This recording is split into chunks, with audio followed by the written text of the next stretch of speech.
Hey everyone, it's me again. So just before we jump into the first official episode of the Turning Point podcast, I just want to let you guys know that we've also done an introductory episode, a launch episode, which is also available right now, as this episode was originally recorded all as one thing, and then ended up being nearly 3.5 to 4 hours long, and I thought that's a little bit too much for an introductory episode for a podcast. But so this is our first official episode. This is where we talk about our topic. So we could talk a little bit about Doctor Who. We talk a little bit kind of about, our kind of favourite era of the show, our kind of Doctor Who journey, where it started for us, all that kind of stuff.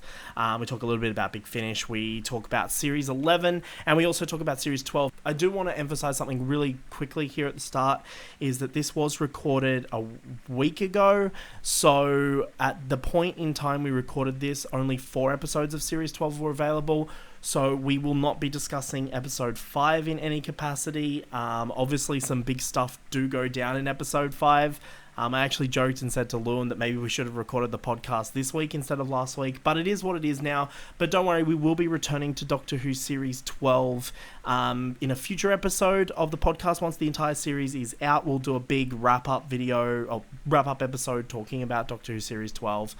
So we will be revisiting it, so don't worry, we are going to talk about what happens in episode 5. But this podcast is going to be spoiler-heavy. It is a spoiler-filled podcast, so if you haven't seen any of Doctor Who, haven't seen any of Series 12, anything like that, then probably best you don't listen. However, we do have time codes in the description below, so if you want to check out all the various parts and all the various talking points, you can.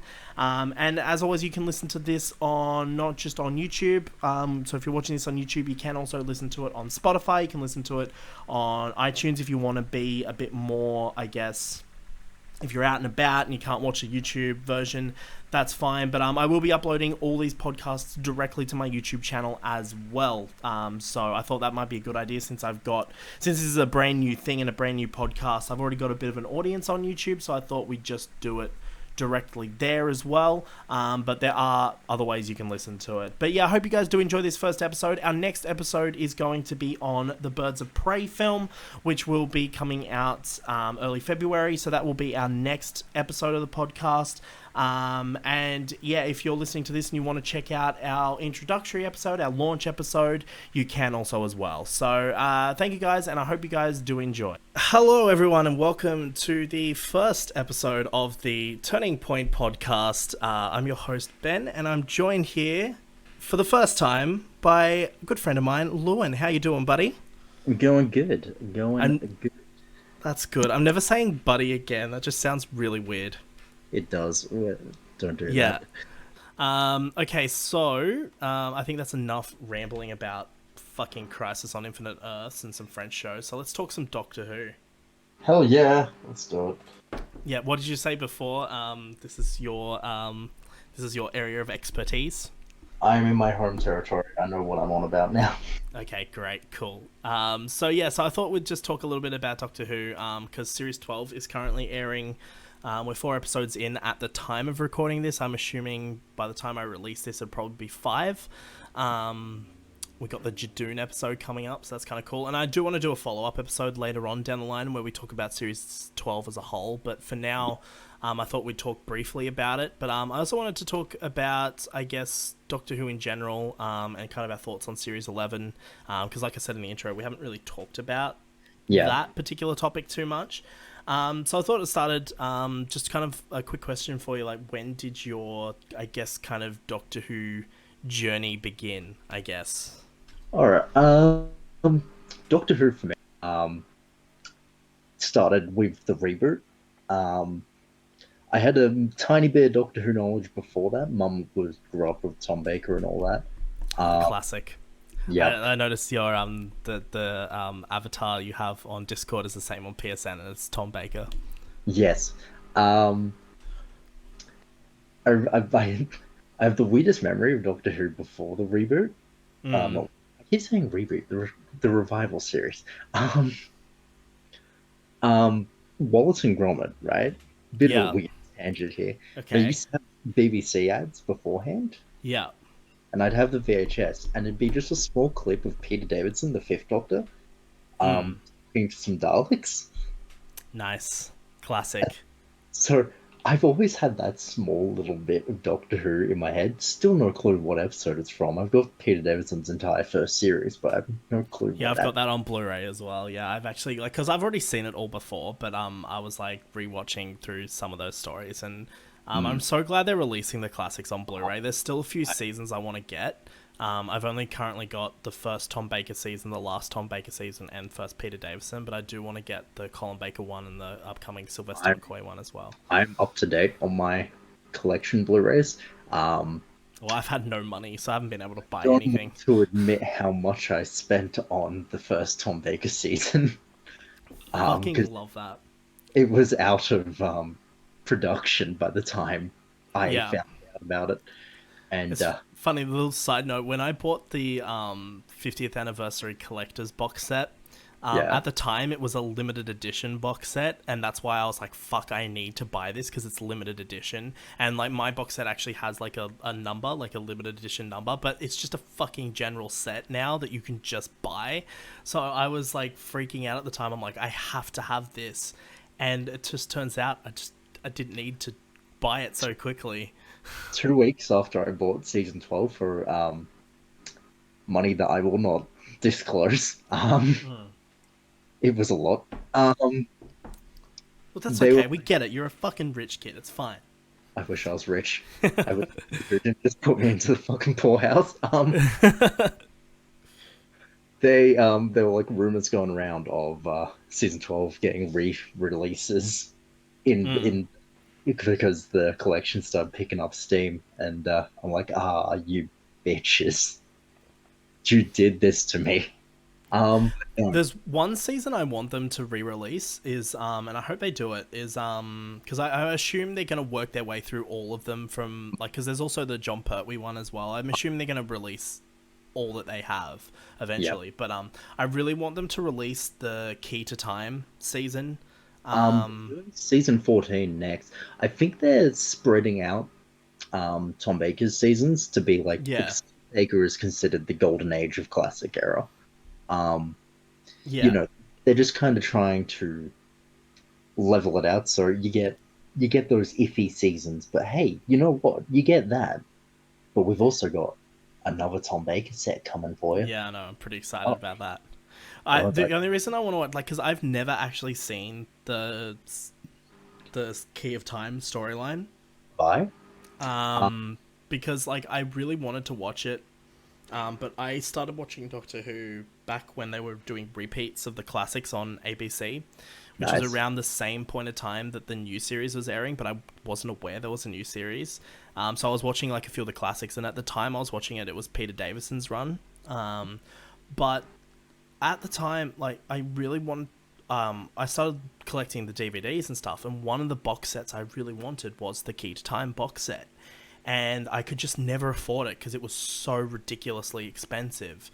And like I just can't find it anymore, and so I really want them to release the Blu-ray of that because I want to watch that so bad. Like I will. I've seen all of Romana's stories for her second incarnation, so I've seen the two last seasons of Tom Baker's run I've seen, but I haven't seen any apart from clips on YouTube. I haven't seen any of the first Romana's season. Ron is pretty much the main reason I want to watch the Key of Time part Yeah, because I'm just so intrigued by a Time Lord companion. yeah, it's actually cool. I don't know if you've seen the clip, but there's a clip when Romana regenerates, and she's like trying on different bodies, and there's just like this clip of like Tom Baker in the TARDIS, and like just all these variations of Romana keep walking in as she's like picking a new body, and like one is just like the Romana we know, played by Lala Ward. Yeah. She walks in, but she's wearing Tom Baker's costume, and then she walks out and comes back as the Romana that she ends up becoming.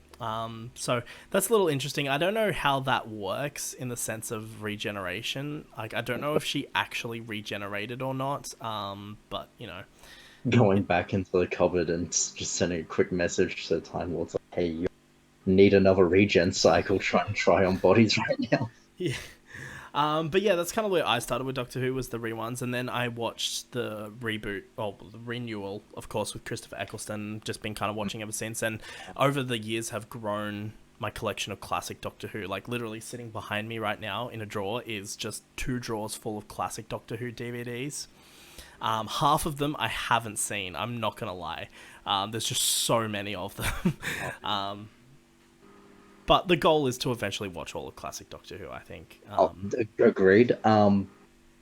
I started Doctor Who around the same, not quite the same point, because I knew some Tom Baker, but I never watched an entire episode, let alone a serial. Yeah.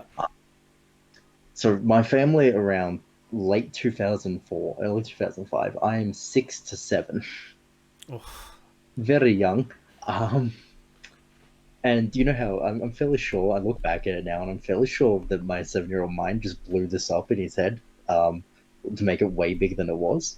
I remember seeing the Doctor Who trailer on ABC One. Yeah. For like the new ones? Yeah, for the new ones. Asteroids flying and all that. And I remember all my family members going, "Oh, Doctor Who's coming back. Doctor Who's coming back." I'm fairly sure no one ever mentioned it as much as I thought they did. Yeah. But it was enough to make me go, everyone's talking about this. I want to watch this now. Yeah. So, and that's how it begins. Rose came on, episode 1 of Rose, sat down with my family. Just sat down and watched and absolutely loved Mickey getting eaten by a bin. What a scene. I love his fucking reactions too. Like, it's just the acting is so real and it's great. I love it. Like, just Mickey, this fucking idiot, just like his reactions to having his hands stuck on the bin. But my absolute favorite part is the scene following that where Rose gets in the car and it's like plastic Mickey, and it's Auton Mickey, and he's just like, pizza, pizza. And then Rose is like, or Chinese, and he's like, pizza. And I'm like, this is fucking great. In the restaurant, when Rose is just, Mickey's trying to get information, or also information about the Doctor, and Rose is just being so self-centered, going like, "I'm sorry, I thought this was about me for a sec," and you're just sitting there like, "Yeah, we can tell. Have you not noticed your boyfriend is a little waxy today?" Just a little waxy. He looked so fucking different. Like, I cannot understand how Rose just did not notice. I was supposed Rose didn't have a fucking heart attack the moment the car started. So I go through I go through a few episodes. I remember calling a Dalek a garlic. Garlic? Yeah. I was like, "Hey mum, it's the Garlics." And I was like, "Daleks." I'm like, "Oh." Don't you bet you felt stupid after that? And then I actually because I got scared in one episode, being a 7-year-old, that was a big thing. I wasn't allowed to watch Doctor Who anymore. Aww. And so I went for maybe like 6-7 weeks of not watching Doctor Who. And I was just sitting in the lounge room, and ABC One News came on. It ended, they'd done the sports report, all that good shit, the weather, and then they're like, "Coming up now on Doctor Who," and it was Bad Wolf came back on. Oh, okay, yeah. Yeah, and I made mention of the Daleks. Actually said it properly this time. Wow, okay, so first thing, so you're watching Bad Wolf for the first time. Okay. Yeah. So, now that episode, obviously the Daleks don't appear until the very end. So let me ask you this. So you know what Daleks are now. You know that it's pronounced with a D and they're not Garlics. You're watching Bad Wolf, this fucking bizarre episode about Big Brother and fucking Weakest Link and all that stuff. What was your reaction when the Daleks turned up at the end? The sad answer, I don't actually have an answer for you. Oh, damn it. My memory isn't that good. In fact, I could be getting Bad Wolf and Parting Ways mixed up, because now that I'm thinking of it, them showing, I mean, I know that ABC and BBC are no strangers to spoiling fucking Doctor Who in coming soon trailers. Oh my god, yes. But now that I think about it, it is a bit strange that they would have shown the Daleks in the coming soon for Bad Wolf. So I'm going to assume maybe it was Parting Ways. Okay, yeah. But Mum must have thought that me bringing this up was a sign that I wanted to keep watching. When Mm. at the time it was more of just like, huh, that's a thing. Um, watch the episode, and then whether I'm bridging this or not, watch the next episode. So it might just be parting away. And Doctor regenerates. Oh, I have yeah. no clue what the Okay. fuck's going on. He's just started glowing and shit, He and just now fucking explodes. The first time we actually see an exploding regeneration too. Up until that point, it was well, I just mean, obviously down and with John change, Hurt and that, but like, I mean, at the time, um, just that lying must have been down a. and laying special effects to the job was the old way. Now it's just like, nah, they fucking explode. Unless you're Matt Smith, in which case you explode, but then later on you just kind of sneeze and you just become the next Doctor. Mm. Um, it became Chris Eccleston became David Tennant, Yeah. and this is where I really got hooked into the show because prior to David Tennant, I'd seen Goblet of Fire in cinemas. I'm a huge Harry Potter fan, Right. so Okay. um, David Tennant's 5 minutes in Goblet of Fire. there was 5 minutes of Goblet of Fire, and I'm like, that's the guy from Harry Potter. And Mum's And he's like, got yeah. sideburns. He's got sideburns and sticky uppy hair. He's all cool. It's like, new teeth, that's weird. I'm like, I love this man. So I tuned in for season 2, and then season 3, and then season 4. And Uh, then years go by, and here here I we are am. today, season 12. So I went back, rewatched season 1 all the way once I'd Nice. loved it. Stephen Moffat at most of his finest. Good old Unquiet Dead. Not Unquiet Dead. The Um, the the what the shit? Any other day. Um, It's alright, I know what you're talking about. The the one with the Tribe. fucking gas Yes, mask and Doctor Dan. zombies. I can Yeah, name the second episode. the Doctor dances. The Fuck, Unquiet I don't know Child. what I'm gonna look this up. I don't The know. I Empty can't. Child. The The Empty Empty Child. Yep, Child. that's it. Yep. Fuck. And then I loved all of season 1. Father's Day has always been a favorite of mine. And the the effect Doctor Who had on me is I take quite a lot of my life lessons from Doctor Who, as stupid as that sounds. Um, Doesn't you know, sound stupid at all.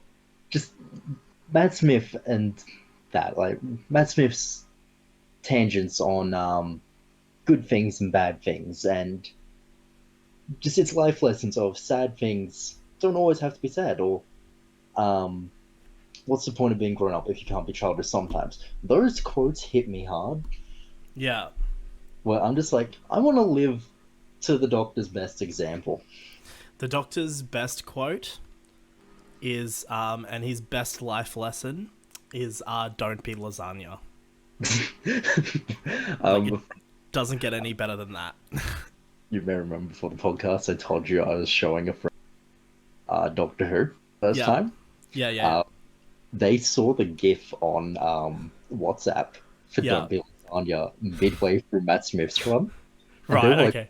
"What could this possibly mean?" Then we get up to Into the Dalek like last week. Yeah. Um, they were like, he was like, "Do you know microwave lasagna?"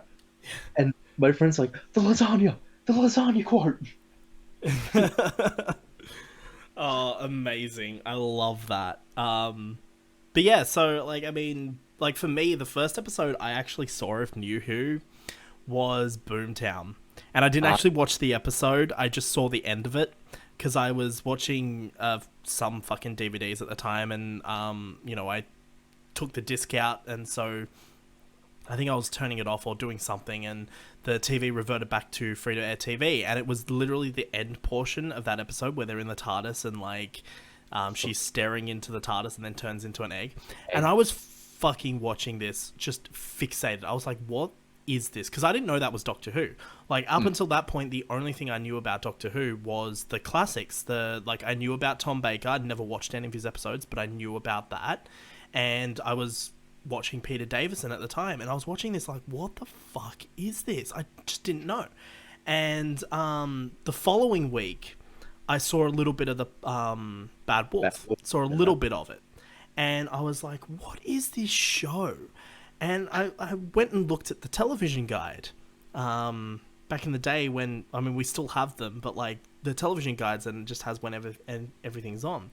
And I looked at it and it said Doctor Who. And I said to Mum, I'm like, isn't Doctor Who that show that I've been watching with like the dude with the curly hair? And Mum's like, I honestly have no idea. So I asked Dad, and Dad's like, yeah, that's what this is. And I was like, oh, I've just been watching this weird thing on fucking TV, and like it says it's Doctor Who, but it looks nothing like Doctor Who.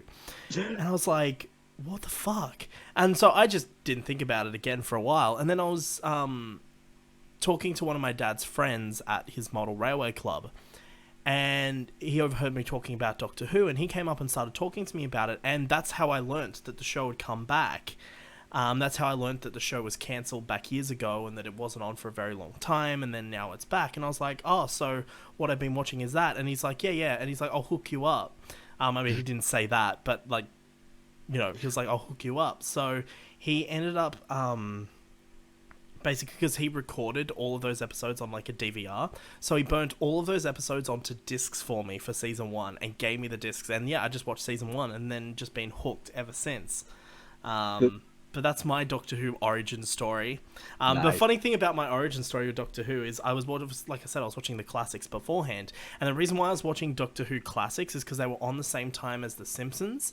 And my mum thought The Simpsons was a stupid show and never let me watch it. And still to this day, I've barely watched The Simpsons, and I have zero interest in watching it, purely because if my back trade-off then, is The Simpsons or Doctor Who, Well, yeah. Who's the winner. Could you imagine, though, if I'd have never watched Doctor Who and watched The Simpsons instead? Because my mum wouldn't let me watch it because she thought it was silly. So I was like, fuck, I want to watch something. And ABC just happened to have Doctor Who on at the exact same time as Channel 10 had Simpsons. So I was like, okay, well, I'm going to watch this show. And Mum was aware of Doctor Who, but didn't know a lot about it. But Dad knew a bit about it. And Dad was like, yeah, no, that's a good show. You can watch that. And so I just watched that instead of The Simpsons. And Doctor Who was my Simpsons. But I remember very vividly watching Peter Davison's run, and I was watching The Caves of Androzani. A classic. Such a great story. But you were talking about how the first regeneration you witnessed was in The Parting of the Ways. The first regeneration I witnessed was The Caves of Androzani.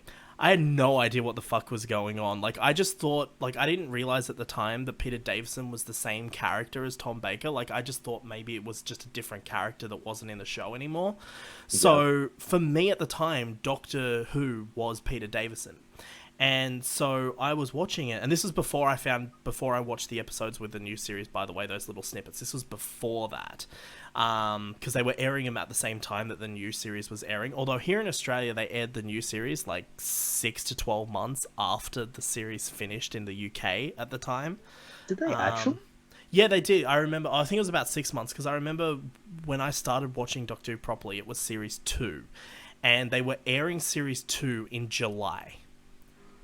Because I remember a promotion for the Christmas invasion, and the promotion on ABC was like, Christmas in July, fantastic, as like the tagline. That's terrible, but I get it.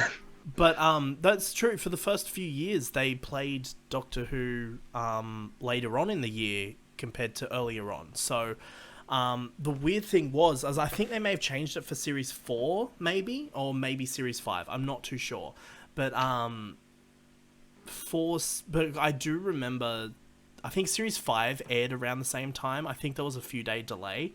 But I remember, I was watching Series 4. No, actually, no, that's right. No, Series 4 aired later because I got the first 4 episodes of Series 4 from a friend of mine who got them from their family in the UK. And this was this was a while before the series started airing out here. So I think it wasn't until Series 5 that they started airing around the same time. But yeah, I just remember watching that promo. But to get back to the point I was making, the first regeneration I saw was Peter Davison to Colin Baker. And I watched that, and I went, what the fuck is this? And it actually freaked me out. as a kid. Like, it freaked me out. I was like, what is this? I don't get it. And I stopped watching it. I didn't watch it for the next few nights. And I ended up picking up on the last episode. Because back then, I think they played 2 episodes a night, or maybe 1 episode per night. Can't remember. But I know they picked up to 2 episodes every weeknight during the latter part of it. But I remember watching the last episode of his first story, and the first thing I see is the new opening title sequence with like all the colored like fucking stars and shit, and I was like, what is this? What am I watching? And then the first clip is like because you know how the classics, they do the little cliffhanger as like the opening like minute of the episode, and I just see him in that fucking colored coat, and I'm like, what is this? And I stopped watching. I did not watch it for a very long time. And it was a few weeks. I mean, I say a long time, but yeah, but honestly, it would have only been a few weeks. And then I picked up with Trial of the Time Lord, and I just happened to turn on the very first episode of Trial of the Time Lord, because I was like, oh, I miss watching something, I'll give this another go. And then I watched the entirety of Trial of the Time Lord and just kept watching. And by the way, I was aware of the new series but didn't have access to them at the time, so I just kept watching. And then at the end of Trial of the Time Lord, and we go into Sylvester McCoy, and he regenerated again, and I was like, I don't like this. Didn't watch it for a while, but then I picked up a little bit more. But then it was around the same time I started watching the new series, and yeah, I was just like, I remember being freaked the fuck out by that. It was a weird special effect as well. Like, it looked weird, and then just Colin Baker pops up, and like, it's Perry. I was just like, well, I didn't see that. That's the thing. I didn't watch that episode. I only saw up to the regeneration, so I didn't know that happened. But he just pops up, and just the way he was talking was very different to the character that I knew. And I was like, and then I still had no understanding of what regeneration was. I just saw an actor change in front of me, and I was like, I don't get this. This is fucking weird. That's freaked me the fuck out. I don't like this. Yeah, and, I can't quite say that Colin Baker is your first regeneration experience is that good. Yeah. But it wasn't until later with the new series that I began to understand what regeneration, because as I was watching the new series and watching Christopher Eccleston, I started looking into the show a bit, and that's how I found out that it is the same character and it's just different regeneration. So when I watched Christopher Eccleston's regeneration into David Tennant, that was the first new regeneration I saw. I was on board with it, and yeah, fuck, man. I was so emotional too, I remember, because I loved Christopher Eccleston. I still do. I think Series 1 is fucking perfection. Even the bad episodes are really good. He has this... Everyone says they want Christopher Eccleston, and whilst I could definitely go for it, I think he has the perfect... For his character, it's just perfect. It's so good. And without... I believe everything of Doctor Who happens for a fucking reason, just like real life. Without Christopher Eccleston, we wouldn't have had season 2. You know, it wouldn't progress the same way. And whatever your feelings on are, I prefer things as they are. And like, I will say, like, I mean, I think even... Because obviously we know a lot more now about... Because he's been a lot more open now about... Yes. The period of the time. And, you know, how he was... you know, really suffering from like anxiety and things like that at the time, and severe anorexia. Not only that, yeah, that as well. And just he didn't get along with some of the people from the BBC, and but even without any of that stuff happening, I genuinely don't think Christopher Eccleston would have done a second season. I think he still would have only ever done one series, regardless of all that stuff happening, because like he just doesn't seem like the type of actor that would play a role constantly, you know, like, I mean, he's even said since Doctor Who that, you know, like when he does a movie role, you know, or, you know, another role, he doesn't want to play that. He wants to always find new roles and new things to do as an actor. So I genuinely think that he would never have done more than one series regardless of all the behind the scenes stuff. But I do, and that's why I think it was just so easy for them when he decided he only wanted to do one, for him to write, like, for them to write him out, because obviously, like, they didn't announce him leaving until after the first episode had aired, but they'd already shot the entire series by then, so they already knew he was leaving. But I think it would have been so easy for Russell T Davies just to write him out, because Russell T Davies knew him as a person, and I think he would have just been anticipating him leaving anyway. So Yeah, I don't know, but I think he was a good actor to choose as well because, like, obviously Doctor Who is a British show, and if it's coming back, at the time, I mean, he still is, but at the time, he was quite an iconic British actor. He'd done a lot of good stuff. So, to get that star power behind the show, I think definitely helped it out a lot. I think, like you said, without Christopher Eccleston, I don't think it would have gone the way it did. So that's just my take on Christopher Eccleston. But he just plays such a good version of the Doctor. He Like, does. There are two Doctors with a very distinct. Peter Capaldi, oh, probably the most defined and brilliant one. And then Christopher Eccleston, and as short as it is, he's changed from PTSD-ridden war hero or war survivor yeah. to caring about humans again, to being the Doctor again. This wouldn't come up for fucking 10 odd years, but to go from the War Doctor, even though it wasn't established, to being the Doctor again took one whole regeneration if you look at it that way. Yeah, and I think like, you look at David Tennant's character arc, and I think looking back on it, I'm not a big fan of David Tennant's character arc. Looking back on it now, over the course of the 3 seasons, or the 4 years that he did it. But like, what I really love is season 2, David Tennant Doctor, because he just has he has such a new lease on life in that series. Like, it's like that regeneration from Christopher Eccleston allowed him to get over the Time War and move on. And I don't know, like, I just feel like they backtracked on that quite a bit with his Doctor. But, like, I really do love, like, season 2, like, seeing him and Rose together. Like, you can see, like, yeah, he has his moments, but, like, it's very much clear that this incarnation has been able to move on. He's able to have fun. Yeah, and Christopher Eccleston did, and like, that happened because of the groundwork with the previous Doctor. Exactly. You know, without Rose, like, he probably never would have gotten over it. My favorite theory about New Who, at least, is that the Doctor's regeneration serve to be what the last one wants or needs. So, yeah, sorry to cut you off on your last point there, but I think I want to just kind of move on and talk a bit. I want to ask you, kind of, and I put this down in our little Word doc before we started recording. So you've had a little bit of time to think about it, but I want to talk about, like, what's kind of, I guess, your favorite era of the show. And it doesn't have to necessarily, like New Who, Classic Who, whatever era is kind of your favorite. Like, and I mean specifically, like, I want to get specific with it. I don't want it just to be general broad. So I don't want to, like, I like 2005 to 2020. So just all of fucking New Who.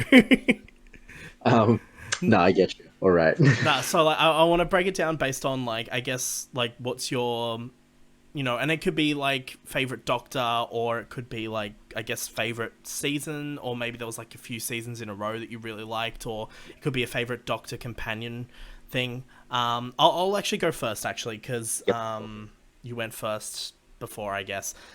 So for me, to answer that question, my favorite era of the show is, and I know we've discussed this before, and I know you're probably not going to agree with this, but you know what? You don't have to. It's fine. But my favorite era of the show is actually is basically series 8 and series 9. So the 12th Doctor and Clara. That's my favorite era of the show. I thought we were going to be there the moment you said that, but yeah. Because I know how you feel about Clara. But yeah, I don't know. I really love those two together. I think, my issues with Clara in Series 7 was that she was a plot device and not much of an actual character. But even with that said, I still did actually like the kind of dynamic between her and Matt Smith, especially as, like, we get to, like, Day of the Doctor and that. Like, I really like that dynamic. But when we got to Peter Capaldi, it was such a different dynamic, and it was, I don't know, it just works a lot better, I think. Like, I consider Clara to be the 12th Doctor's companion rather than the 11th Doctor's companion. Yeah. And I really just like in series 8 especially, like series 9 I think Clara's fine. I do like her in that, but I think series 8 is where Clara as a character is at her strongest. Yeah. You know, like they actually went really hard on developing that character and developing her, and we learn a lot about her in series 8. And that's kind of juxtaposed with like in series 8 she's kind of like a character that is, you know, very sure of herself. She kind of knows who she is, which is interesting because the audience at that point didn't really know who she was, let's be honest. But Yeah. that's, I love that juxtaposition between the 12th Doctor, a version of the Doctor that at this point in time isn't quite sure of himself. And another reason why I love this particular era of the show is because the Doctor's character arc in series Yeah. 8, it's such a strong arc. And I know they kind of, I mean, the 12th Doctor's arc across his whole era is really good. And I will say, if I want to be a bit broader, like the 12th Doctor's era as a whole is my favorite era of the show. Yeah. But it's specifically the Doctor and Clara in series 8 and 9, you know, and how those characters change. You know, like I love Clara's arc in series 9. I don't think it's the strongest her character's been, but I do like seeing how she is really trying to just be like the Doctor. And I know a lot of people think that is a negative, but I think Danny's death really does affect her to the point where she just gives zero fucks anymore. Yeah. And that is really played up in series 9, and that's ultimately what leads to her downfall. And I really think her character arc in series 8 is really good, but in series 9, you know, really complements that really well. And like I'm gonna say, like, regardless of what you think of Clara, the end of Face the Raven, in my opinion, is her perfect end. And Yes. like, while I'm not someone who hates Hellbent like a lot of people do, I think it's fine. I don't like that they brought Clara back in that. No. And, It's that weird Moffat way of the cheap deaths don't happen cliche with him, and it did ruin a perfect moment. Having Clara be the companion that died, it's a powerful thing. yeah, and not only that, but like it's where she was going. And like it's funny because I remember watching, because like we hadn't really had a companion death in Doctor Who for a very long time, and not in the new series anyway. I mean, I guess Amy and Rory, but like that wasn't really like a Still, tragic death. no, it still got copped out. They got to live out the rest of their life. Yeah, yeah, so that's what I mean. Like, they didn't die necessarily in the show. Like, I'm talking about like a direct death as a result of the story. Like, the last time I remember that happening would have been Adric. It was Adric. So that's a long fucking time. That's literally 6 whole Doctors. And so having, and I kind of predicted that that's how it would end, for her character, simply because they were really teasing that she was getting a bit too much like the Doctor, a bit too, you know, like she was kind of throwing her life around as if it didn't really matter to her. And you even see it a lot in that episode, Face the Raven, because obviously that's how it ends, so it's foreshadowed greatly. Like right at the beginning when she's just fucking hanging out the TARDIS, you know, above London, you know, zero fucks are given, and Yeah. she thinks it's fun. And that's something that Series 8 Clara wouldn't have done, or Series 7 Clara even, like, and it's a direct result of the events of Series 8 that kind of lead her down that path. And I think it's such a strong arc. And those two series, like, yeah, there's a few weak episodes in Series 8 and 9, but I do think Series... Sorry, go on. I do genuinely think Series 8 and 9 as a whole are pretty strong. I think there's a lot of strong ideas and a lot of really well-written stories there. I do think the middle of Series 9 kind of drops the ball quite a bit. I can forgive Series 9 anything for heaven. Okay? Yeah, I mean, Heaven Sent is a fucking great episode. And, like, I think Heaven Sent also itself has a lot to do with why that's my favorite era of the show. Because I genuinely believe that none of the other actors who have played the Doctor would have been able to pull that off. No one. I don't fucking care how good David Tennant, Matt Smith, and all that shit are. They would not have been able to carry an episode by themselves.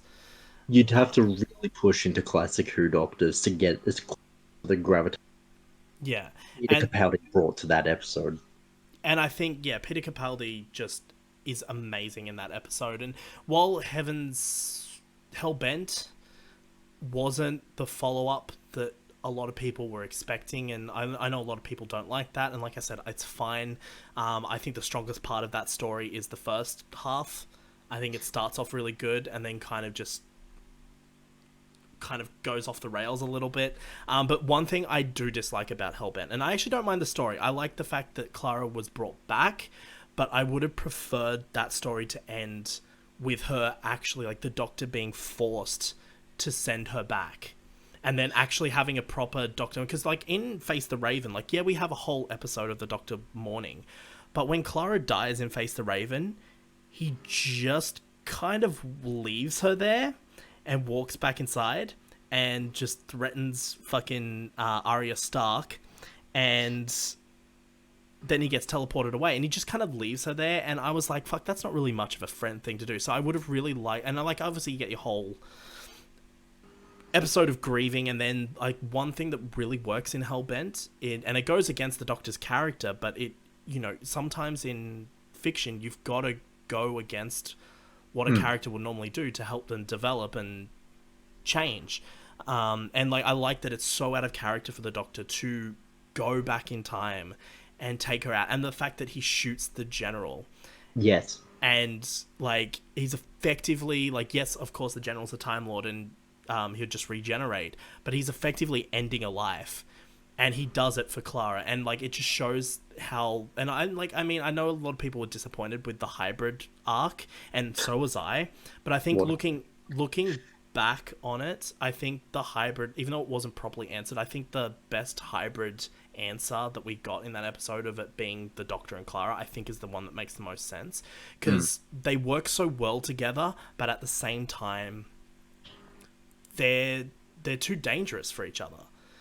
And something has to give. Something has to happen. And, you know, like, the Doctor gets to this point where he's willing to kill, and he's willing to change the past to save her. And I love the fact that it's her that, in the end, like, I love that the Doctor loses his memory of her, even though he gets it back, like, a season later. But, like, I love that he loses her memory, because it allows a reset for him, and it allows him to explore who he is without her. And, like, I don't like that she wasn't... Like, I would have loved to have seen that episode end with the Doctor losing his memory and Clara just accepting her fate and being sent back. That's how I would have preferred that to end. I don't like the ending where she has her own TARDIS. I mean, I like the scene where she says goodbye. I actually really like that scene. I like that, you know, like, he's playing that song throughout the Clara set up. That's really good, but I don't like the end. I don't like that she has her own TARDIS and she can just go off and do what she wants. Like, I would have liked... And yes, even though, like, her death is fixed and eventually she will have to go back there, the fact that she can just do whatever the fuck she wants, she's immortal, essentially, until she goes back. It's just... it's such a fucking cop-out, and... It really ruins the moment, and I just wish they didn't do that. I think the rest of the episode's fine. I love that Clara came back in that episode and they had that story, but it should have ended with that being the final ending of that character. And it just... Yeah. But, like, for me, that's my favourite era of the show. So, yeah. On the... Before I get into mine, on the quick side, on Clara specifically. Yeah. Season 7 is the main reason to blame for why I don't like Clara. Okay. Season 7, like you said, plot device. Yeah, and... Clara as a companion, is no, you're right. serviceable up until the name of the Doctor. When Clara turns into the impossible girl, full on, being the one who saves the Doctor, it just becomes kind of fan wanky. It's just like, couldn't give a rat's ass past that point. Season 8, I still had severe dislike of Clara from season 7, so rewatches of season 8 have actually made me grow to like Clara a bit more. Yeah. But with the ending of Clara's arc, it kind of Clara went on this whole path of self-destruction after Danny died, like you said. Yeah. And to have her get her own TARDIS and to fly off to space and to, you know, it's rewarding self-destructive. Exactly. Like it's there's no consequences. I mean, the consequence is her death, but She'll like eventually die. she can just avoid that forever. And like both her and me are now immortal, so they literally can do whatever the fuck they want, and she never has to go back. And like, it's just dumb. I mean, I could maybe forgive it if, and like, is this because I love Clara so much? But like, Jenna Coleman is fantastic. Like, regardless of her character, she is a fantastic actress, and she plays that companion role so well. Every episode with it, and no, it's not just because she's hot. I mean, she's pretty good looking, but like, she's a really great actress, and she hits those emotional beats really well. And I've met her, and she's very fucking short in real life. Like, I've got a picture of her. It's literally in the drawer of my desk right now. It's a picture of me and her, and like, I have to kind of like hunch down a little bit. It's a bit awkward, but I remember meeting her at Comic-Con a few years ago, the Sydney Comic-Con, and she's just so good. Like, I didn't get to go to her panel. Unfortunately that conflicted with another autograph opportunity that I'd already paid for. So I didn't really get to go to her panel, but I did go and talk with her for a bit at the autograph thing. Like, I had my photo with her. In photos, you never get to talk to actors or like these people because they're so quick. Yeah. But like, I got to talk, just have a little, not a big chat, but because I was kind of towards the end of the line, because they cut off the lines after a while. Because I was at the end of the line, there was actually a bit more time, and we just kind of had a brief little chat, and it was nice. She's really nice, and like, I think she's a very strong actor. And here's the thing, I will say this about Jenna Coleman: if I was running the show, and she wasn't, and this is going to be controversial, but that's what I'm here for. So if I was running the show, even though she played Clara for 3 years, if I was running the show and I was casting a female doctor, I would cast her in that role. I can see why that's controversial, but yeah. Fair. My reasoning for this, okay. Yeah. One, it's actually just because of her as an actress, like purely like but also I think logically, and now I would do this if it wasn't the immediate next incarnation after Peter Capaldi. Like, I would give it like 5-10 years before I would cast her, but I would cast her because if you think about it, like, it is kind of established in the show that while regeneration is random, there is that kind of chance out there. There are ways that, you know, they can pick their faces. Yeah, and and not only on top of that, but like, obviously, like with the 8th Doctor turning into the War Doctor, didn't really pick his face, but he picked what type of personality that Doctor was going to be, and it is established in the show. And I think, like, and this annoys a lot of people, but unfortunately, it's canon now, so we just have to kind of accept it. But Clara is the most important companion to the Doctor, like, out of all of them. Like, he's had great relationships with like Rose and, you know, Amy, and like all those characters are important to him, but to the character of the Doctor, like, as a whole, not just as this particular incarnation, Clara is so fucking important. I mean, she did save every Doctor. Not just that, like, she was there, she influenced him from the very beginning. Wouldn't it make sense if, like, and this would be my pitch, like, I would pitch that if he was to, like, obviously he's already regenerated into Jodie Whittaker, so, but this for me would have been, if I was running the show and there hadn't been a female Doctor, one, I would be making the controversial choice of a female Doctor instead of Chris Chibnall, so that's already controversial enough, but I would cast Jenna Coleman on top of that, make it even more controversial. But the reason why I would do it is because, like, subconsciously, the Doctor chose Peter Capaldi's face. And I'm sure, you know, they could retroactively go back and explain each Doctor's face if they wanted to, you know. But wouldn't it make sense for the Doctor's first female form to be that of the form that is the most important female character in his entire life? So that would be my pitch. And like I said, the main reason for it would be because Jenna Coleman is a fantastic actress, and I do genuinely believe she would be able to play the Doctor really well. Like, I could definitely see kind of like Matt Smith-esque vibes from her. Like, I would make her characterization of the Doctor completely 100% different to Clara in every way. Like, she would be playing a completely different character. She would just have Clara's face. But I do genuinely believe that she could play that role. But obviously that's me. It's a controversial opinion. Whatever. Anyway, moving on. What's your favourite era of Doctor Who? See, when we bring up character arcs, my answer is going to pretty much be Peter Capaldi, because I won't go into it because you've already listed off pretty much. I spent 20 minutes talking about it. Well, it doesn't have to be necessarily character arcs. Like, it could just be a Doctor companion combo. It could be a season you like. Like, it doesn't have to be. I just want to get into something specific. In terms of, like, we'll avoid character arcs. Pinnacle, followed by Chris Eccleston. David Tennant, I know.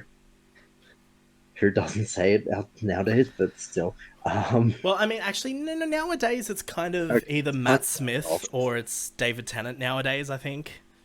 Just because Doctor Who fucking exploded when Matt Smith took over. It did.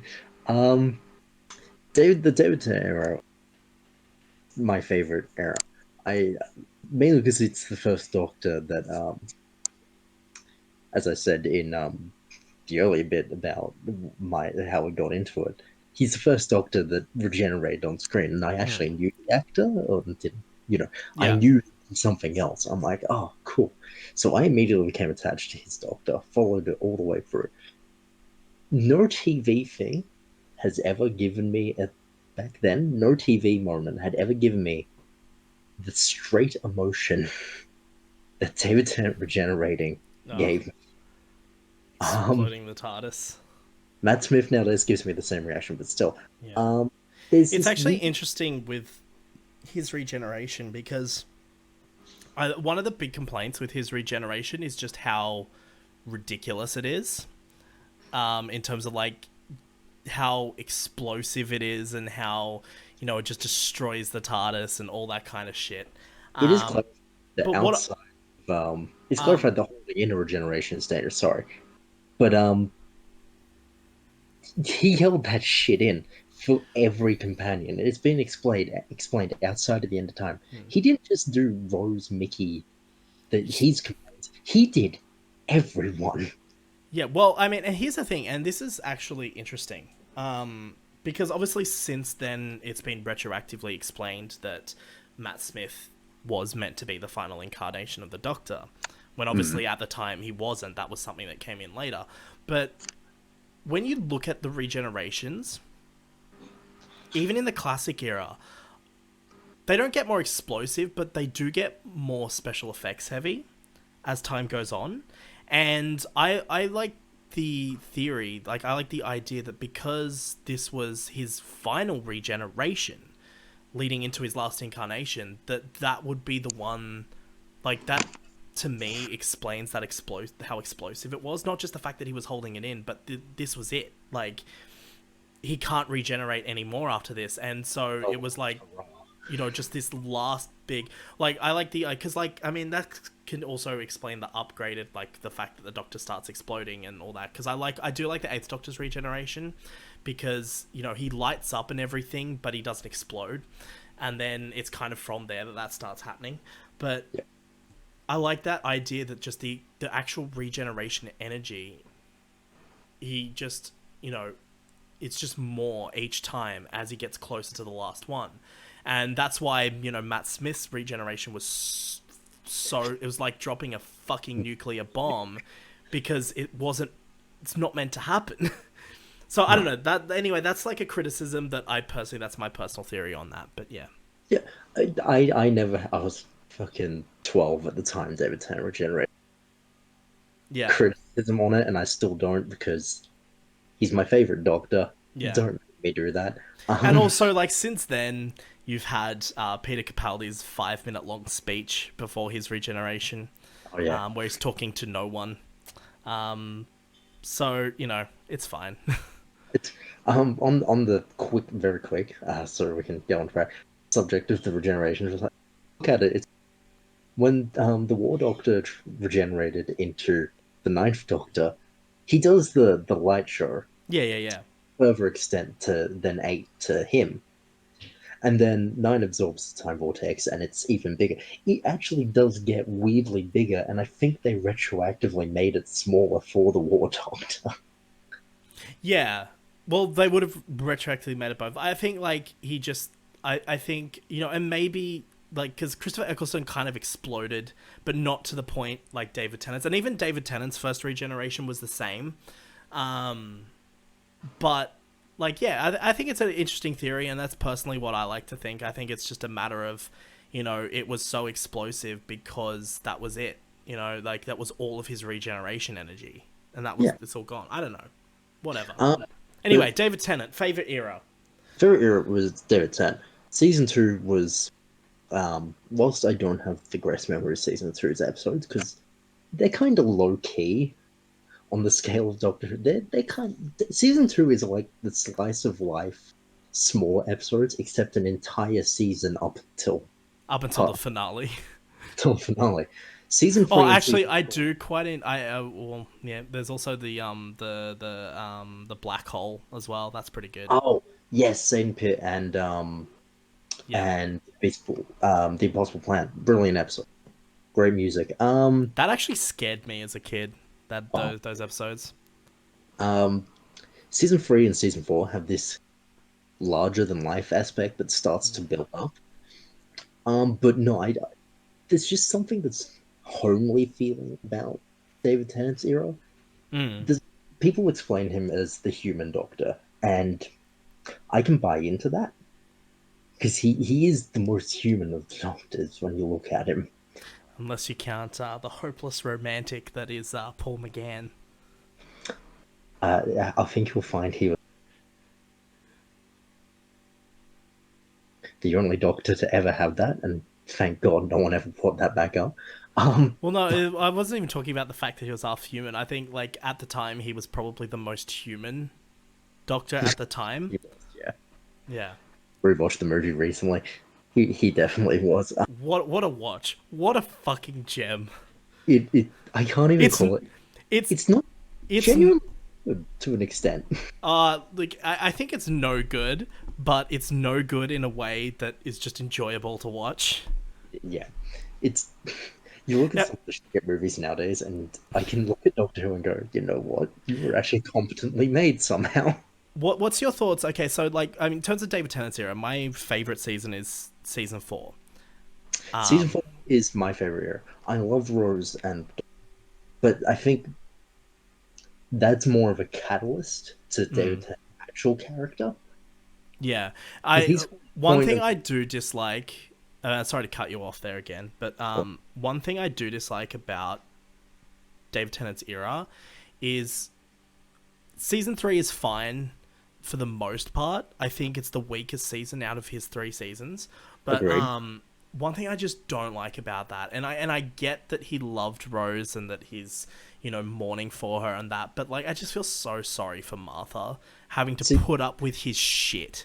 Like, yes. I if I was Martha, I just would have fucking slapped him in the face. On the rewatch of it with my friend, Yeah, this rewatch is very enlightening to me because I'm starting to see things more and more from every angle now. yeah. It was around maybe the fourth time he brought up Rose would have done this, and I'm just like, It's what like, the shut fuck? the fuck up. Like I get that you're in mourning, but and I get that, like, I like how at the end Martha just leaves, and I think that's the best thing she could do, because that was a toxic relationship. Not like Yes. relationship, but like a toxic relationship. And it was all toxic. It was toxic for both of them because, like, for David Tennant, it was just he treated her like just a replacement for Rose rather than someone in her own right. And she loved him, but was never going to get that back. And it's just, and I'm glad it ended the way it did. I'm glad that Martha finally stood up and said, okay, look, So, I'm leaving.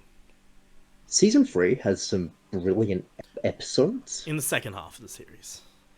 Even in the Smith and Jones and Okay, actually, I like Smith and Jones, and I like it in the way that all season openers are, where it's like just more of a catch up sort of it's thing. more of a catch up, a bit more of a not as serious story in terms of like the scale of it. And Gridlocked is another, to me, Gridlocked is another standout, if not Yeah. just the face of ball at the end. Yeah. But I think the writers in season 3 didn't have the full plan because you see, like somewhere, I think it's after Evolution of the Daleks or something. Um, the Doctor is like, Martha Jones, you and I are gonna get along and all that. And then it's 2 episodes, it's like, you're not Rose. And it's like, what happened? Not only that, but he doesn't give her the key to the TARDIS until like 3/4 of the way into the season. Yeah. And it's like, what the fuck? like So, like, I mean, look, at the time I liked it, and I didn't realize this, but like when rewatching it a lot later on, I started to just. This is where like David Tennant went from being my favorite Doctor to being not my favorite Doctor. No, not like down the bottom of the list. I just mean like he lost that top spot because purely because he treated Martha, who is a fucking great character by the way, just treated her like absolute shit. And I'm like, you know what? I cannot forgive you for that.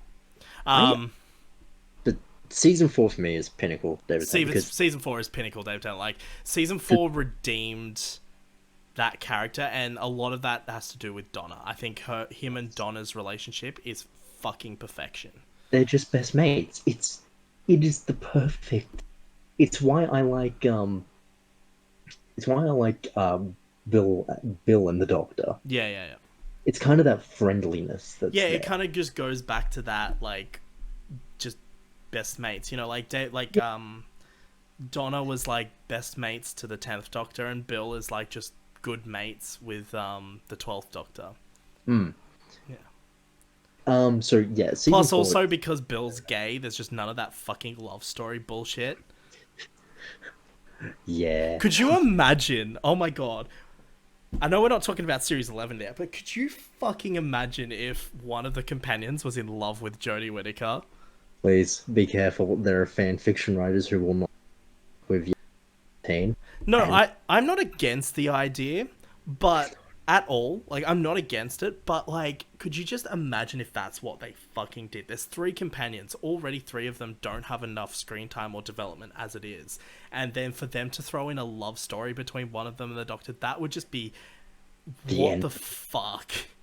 Like, I'm genuine, and like, okay, I know we're not talking about Series 11 yet, but out of the 3 companions, if let's say there was one that did do that storyline, for me... Graham. I think Graham would be... If he didn't have his character arc in Series 11 as the only character that actually had an arc in Series 11, of him trying to get over Grace, if he didn't have that, you know what? I'd be totally open with that, because I think Bradley Walsh would fucking play that so well. I think it'd just be hilarious. But if I was to pick a character, I would say...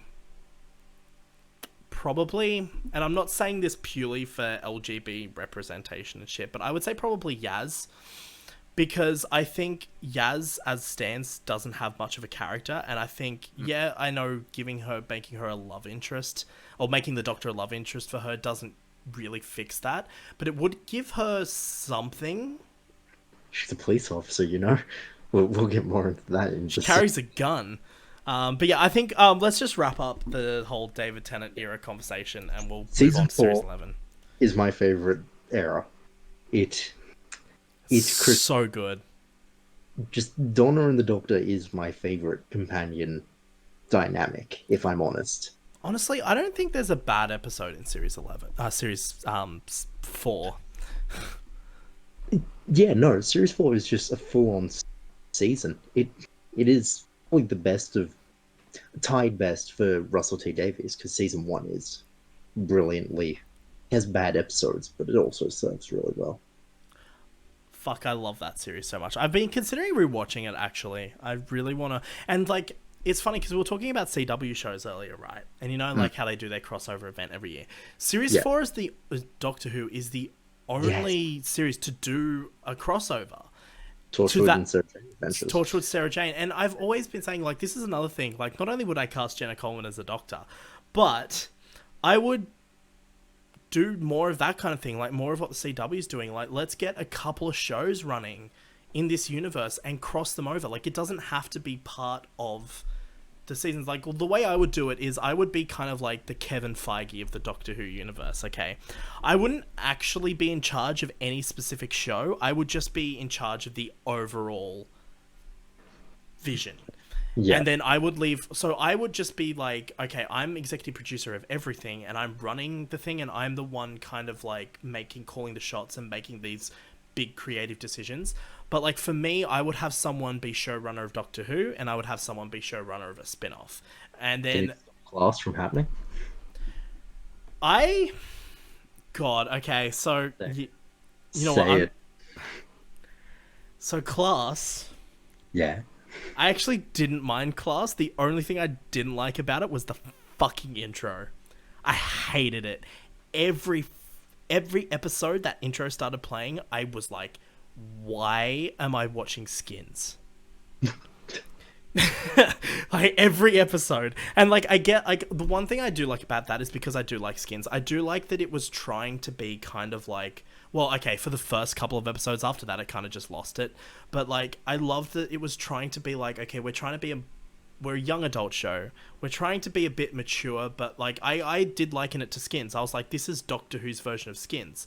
A very young adult show, but something that's very mature at the same time. And the first couple of episodes did that, and then after that they just stopped doing that. Like the fucking second episode of that show, first episode, you see some chick just get fucking stabbed and she just explodes, blood everywhere. Second episode is like, I can't remember if it's some fucking teacher or some shit, but like that teacher's just like skinning people alive or some bullshit. And I'm like, this is great. Like, this is torture. And then after that, they kind of just lost the plot in terms of, like, that. They kept kind of, like, the teenage aspect of it going. I'm pretty sure there's an episode where two of the main characters have sex, I'm pretty sure. But, I don't know. Like, I would have liked to have seen that show go. But for me, I wouldn't do that as a spin-off. I would bring back Torchwood. The pinnacle of mature Doctor Who for me is season 2 to season 4. So Children of in season 2. Oh, fuck. Yeah, I would bring back Torchwood. That's what I would do. And I think I'd work more on making new spin-offs as well. Like I wouldn't like to do the level the CW has with like a million fucking shows, but maybe just a couple of nice shows, because when you look back to season 4, at the time you had Torchwood, you had Doctor Who, and you had Sarah Jane, and the finale of that series is just a crossover between all three shows. And not only that, but the finale for that series really ends that era as well. Like, I know David Tennant has a few more specials after that, but it was really the end of an era. And But my final point towards it was going to be with Journey's End. oh, A lot of people don't like Journey's End. I like it. it's I'm so sorry. fucking good. If you had to end Doctor Who on an episode, like, for good, Journey's End, with the Earth being returned back to place, all heroic stuff, and the Doctor saying goodbye to his companions and then carrying on with life, is one of the places I would do it. There's more episodes nowadays, but back then, that would have been a very serviceable place to end. Yeah, I think we're just at the point with Doctor Who, which is actually an interesting point. I don't really talk about this, but we could definitely talk about it at some other point. But, like, how do you end Doctor Who, you know? Like, that's Open. fucking crazy. Like, I mean, well, like, look, Doctor Who's not going to go forever. It's eventually going to end. And, honestly, I would actually like to, like, I'm kind of torn. Like, I would not like Doctor Who to end in my lifetime. But at the same time, I kind of want to see an ending. But here's the thing. How do you end this show? Your show with, 50 plus years history, almost 60 years history. How do you end that? You can't. No. Doctor Who, the only way Doctor Who is going to end is with a premature ending again. And I genuinely believe that if the show gets cancelled again, it won't come back. That'll be it. And it will end on a note that isn't going to be an ending. And I genuinely, like for me, like you said, I think Series 4 is the perfect ending for that show. I think the show can't end with the Doctor dying. I think the show just has to end with him just living his life and continuing on. Maybe give him some kind of purpose. Like something that stops him from traveling, or stops them from traveling throughout time and space, and actually gives them a reason to stay somewhere and a reason to do something, and just end it. I disagree that it won't ever. Yeah. I think it would take longer than it did. But nowadays, and even back then, the main reason Doctor Who survived was comics, the Virgin New Adventure books, and Big Finish. Big Finish, the saint of the extended universe, Big Finish. Where some of it is canon, but some of it isn't. It's very difficult to track that one down. And no one's ever really sure what is or isn't canon. It's one of the worst things about Doctor Who, I'll say. Whenever someone's always, why do you do this? Yeah. Look. Just go by New Who's rules. It's the official canon rules. Yeah. Well, I think Big Finish started becoming I personally New Who has established that the Eighth Doctor run is canon.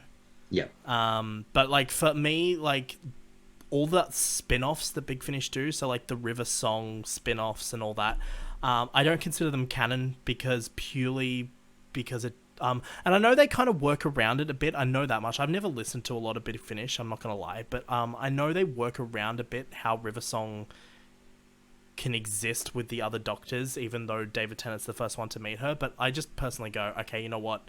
They're not canon.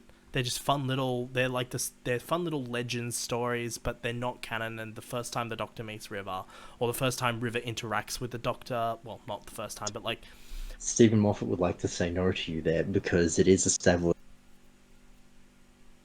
It established that... Sorry, you're cutting out a bit. Yeah, hello? Yeah. Sorry, what were you saying? It is established in Husbands of River Song that River has met every Doctor.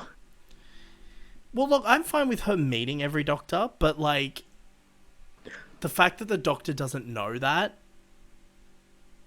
I think it's just easier to say that they're not... Those Big Finish stories aren't canon.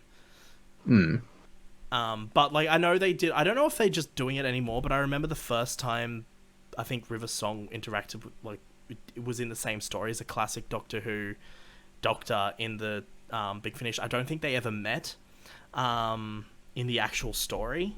So, I'm fine with that, but, I think there's been a bit of crossover with, the Eighth Doctor and things, but you know what? It's fine. I don't really care, but, some of it's canon, some of it's not. Yeah. It's fine. But, yeah, Big Finish is great. I really want to get into it, but one, there's so much of it, and two, it's really expensive. For anybody who wants a free and easy starting point, they're not the best adventures in the Big Finish, but for a good starting point, Spotify has the entirety of the first season of Paul McGann, so the Eighth Doctor's run. Yeah. For free. If you ever want to check it out, it's all there. I might check it out, definitely. It's funny because I've seen a bit of Big Finish stuff on Spotify, but I've never listened to it, so yeah. You can get the... Is Cigaris on there? No, I think Cigaris is... Hold up, actually. I've always wanted to listen to that. I've heard it's the best of the Big Finish. Isn't it I'm pretty sure he ends up in a kind of dark dimension or some kind of bullshit. And the other Doctors that are in that story aren't the other Doctors that we know. That's cool. I love Doctor Who to do more multiverse stuff. I remember, and we'll talk about this when we talk about Series 12, but your theory on the Master. I'm kind of pissed that hasn't been proven right or wrong yet, but we'll go on. Yeah. So anyway, let's talk about Series 11. 11. We want to talk about this a lot. Let's just go over general thoughts. So what do you think of Series 11? Um, Series 11 on first watch was serviceable. Not terrible, not good either. Um, it kind of keeps sinking lower and lower the more I think of it. It I guess compared to other seasons of Doctor Who, especially like what came before, like Series 10. Series 10 was a solid season. Yeah. Series 12, besides one episode, which we'll get to, is a solid season. Series 11's just kind of this weird. If season 12 had been shit, which would have been terrible, season 11 wouldn't have stood out to me. But knowing that season 12 can at least be decent upsets me. Yeah. And like, look, like my thoughts on Series 11 is I think it started off well. I think it started off pretty strong. I think the first 3 episodes, the first 2 episodes kind of work with each other. Yes. But then, like, episode 3, Rosa, I do have issues with Rosa, but overall, I think it's a solid story. Yeah. For me, it's kind of from there onwards, with the exception of Kablam. From there onwards, it didn't hook me. Oh, actually, no, there's one more episode, sorry. Kablam and, what's that episode called? The one of the blind Norwegian girl, the deaf Norwegian. No, I actually didn't like that episode. I was Demons of Punjab? Yeah, Demons of the Punjab. I think after the first few episodes, I think they're the 2 strongest episodes. I think everything else is either silly or just really poorly written. And by the way, it has nothing to do with... and this is why because I've been wanting to make a video about Series 11, but I can never... And I've tried to make it like 3 times. But I can never really put into words properly why I dislike it without coming across as like... Actively hostile. Yeah, like, I mean... And that's the problem. Like, I mean, I'm not going to get into talking about the politics behind it, but... It seems like for a while there, if you had a negative opinion on Series 11, then you were just sexist, or you were just... There was 2 extremes, and you were never going to win either way. Yeah. And like my thoughts on Series 11 solely come down to the writing. Like, it's the writing. I think Series 11 has really great ideas. The execution of those ideas is terrible. Yeah. And it's not just like, it's simple things. It's simple things, like basic plot structure. A lot of the episodes don't have a simple plot structure. And it's just the basics of writing. Like, and look, you don't need to go to film school to know that. And I don't know, man. Like, I thought episode 4 and 5 were just crap. Yeah. Even I will give I think it was Arachnids UK. I know. It at least gave a decent when Chibnall or whoever wrote that episode did the slice of life, they did it pretty damn well. Season 11 was actually at its best when it wasn't doing anything. I just... And I thought it might have been getting better with Demons of the Punjab and Kablam. I'm pretty sure those episodes followed each other, I'm pretty sure, from memory. I'm just going to look up Series 11 now. I had it there for a second already. Here we go. So we got Demons of the Punjab and Kablam. Yeah. So, like, I thought those 2 episodes were pretty decent. I think Kablam is the best episode of the series. Like, I don't think Series 11 gets any better than Kablam. See, the episode that you dislike, It Takes You Away, is actually the one that I consider the best to the series. First episode, and there's already been a controversy on the podcast. I completely disagree with that. I don't know if I want to argue with you on. Well, look, here's the thing. Like, again, it comes down to the series had good ideas, but I just don't think the writing structure is very good. And It Takes You Away is one of those episodes that has... I mean, okay, I'll make the exception. Like I said, the exceptions to me are The Woman Who Fell to Earth, The Ghost Monument, Rosa, Demons of the Punjab, and Kablam. I think they're all solid episodes. I think there's issues with some of them. Like, I think The Woman Who Fell to Earth... Like, I remember... do you remember at the time when The Woman Who Fell to Earth came out, I made a video on it? I remember the video. I will admit I didn't watch it, but Well, I deleted that video off my channel. And okay. the reason why I did was because, like, I genuinely love The Woman Who Fell to Earth. I think it's a decent episode. But the reason why is because since then, I just watched the rest of Series 11. And I just didn't feel like the review that I made of The Woman Who Fell to Earth was very representative of my thoughts. Because my thoughts did change a little bit on that episode, purely because of the rest of Series 11. And on a rewatch, I found a lot of the same issues that Series 11 has as a whole are present in that. But at the time, my review was made solely on hype. I saw that episode 3 times. I saw it once in the cinemas, I saw it when it aired, and I also saw it again.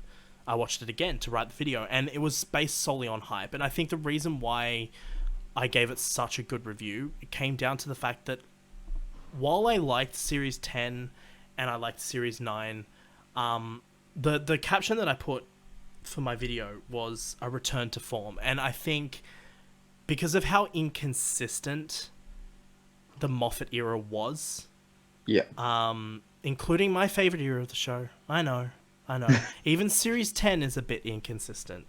Oy vey, you did not just say that. No, no, I agree. But it was also very different, and it felt like the Russell T Davies era again. It felt distinct. It's kind of the problem with having the showrunners go for as long as Moffat did. Yeah. You just kind of get worn down on it. So having that fresh take is always going to be nice. And I think to me, that is why I deleted the review. It's because my opinion hasn't changed a lot on The Woman Who Fell to Earth, but it has changed a little bit, and that video isn't representative of that. It's representative of hype and the fact that it was refreshing. To me, that episode was refreshing, and not that I disliked the Moffat era. Like, no, you just kind of get tired of it, though. But I just wanted something different, and that episode gave me something different. And even the Ghost Monument gave me something different as well. But I don't know, man. The more I think about Series 11, the more I'm like, fuck, man. Yeah. I wish Moffat did another year. I really wish he did.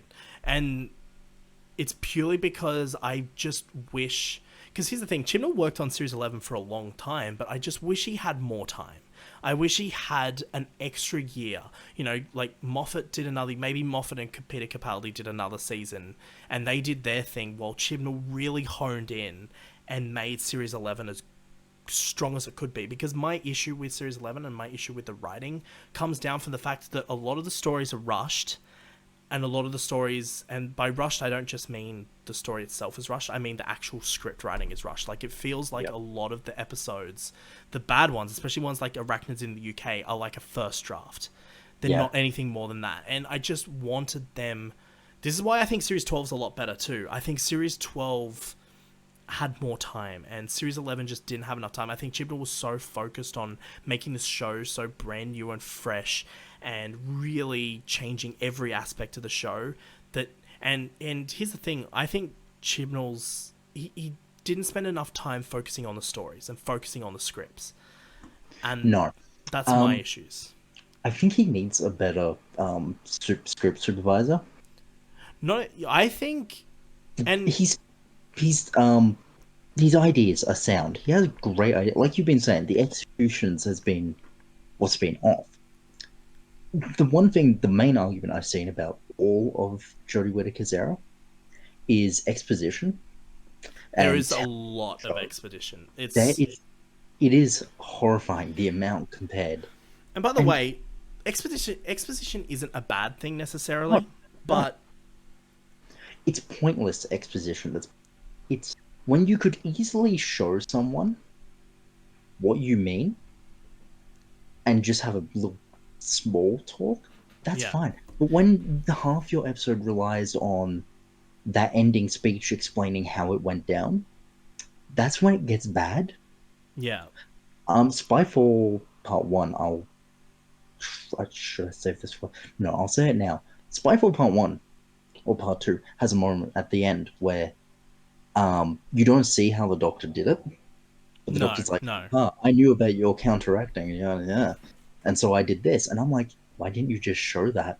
Yeah, exactly. And like, look, Series 12 does have some of the same issues that Series 11 has, but overall, Series 12 is a much more concise package so far than what Series 11 was.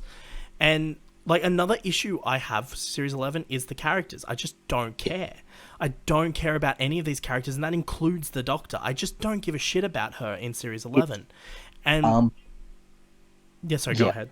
No, you go. You Okay. continue. I was just gonna say, and the reason why I don't care is, apart from Graham, Nothing happens. they Anybody. barely, not just that, they barely develop as characters. They barely are characters.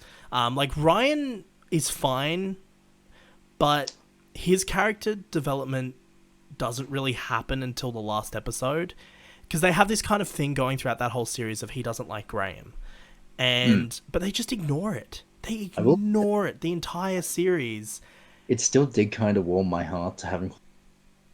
Yeah, but like, for me, Hey. that's not earned. That wasn't earned in the slightest, because they apart from the first couple of episodes, which Chris Chibnall wrote, it was never brought up again. So I think with season 11, I can't remember if I saw official statement by Shimon. The 10 episodes were written all as pilots. So an introductory episode. Whoever thought that being an introductory episode for every episode is a terrible idea? But like, that just doesn't even make sense. Well, actually, you know what? No. You know what?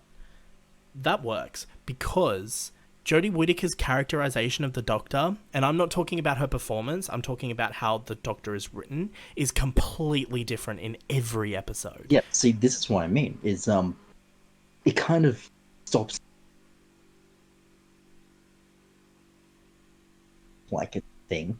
Okay, sorry. I'm gonna have to do a bit of editing here. Can you leave the Discord call and come back into it a bit? You're cutting out a bit. Yeah, sure thing.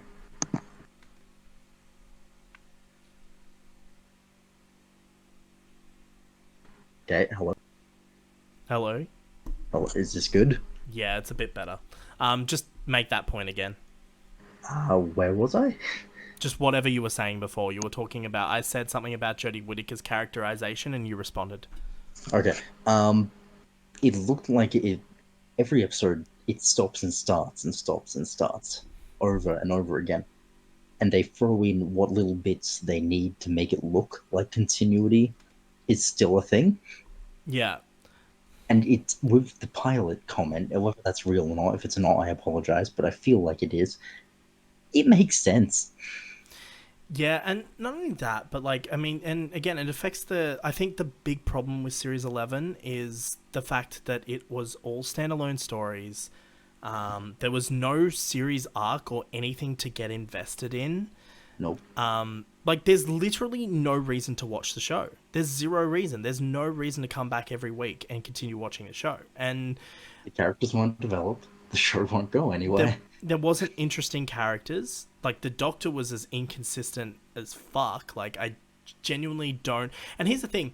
This is what I noticed, because Series 11 had a writer's room approach, rather like a lot of American shows do, rather than just having people write episodes, and having like an overseer just oversee the whole thing.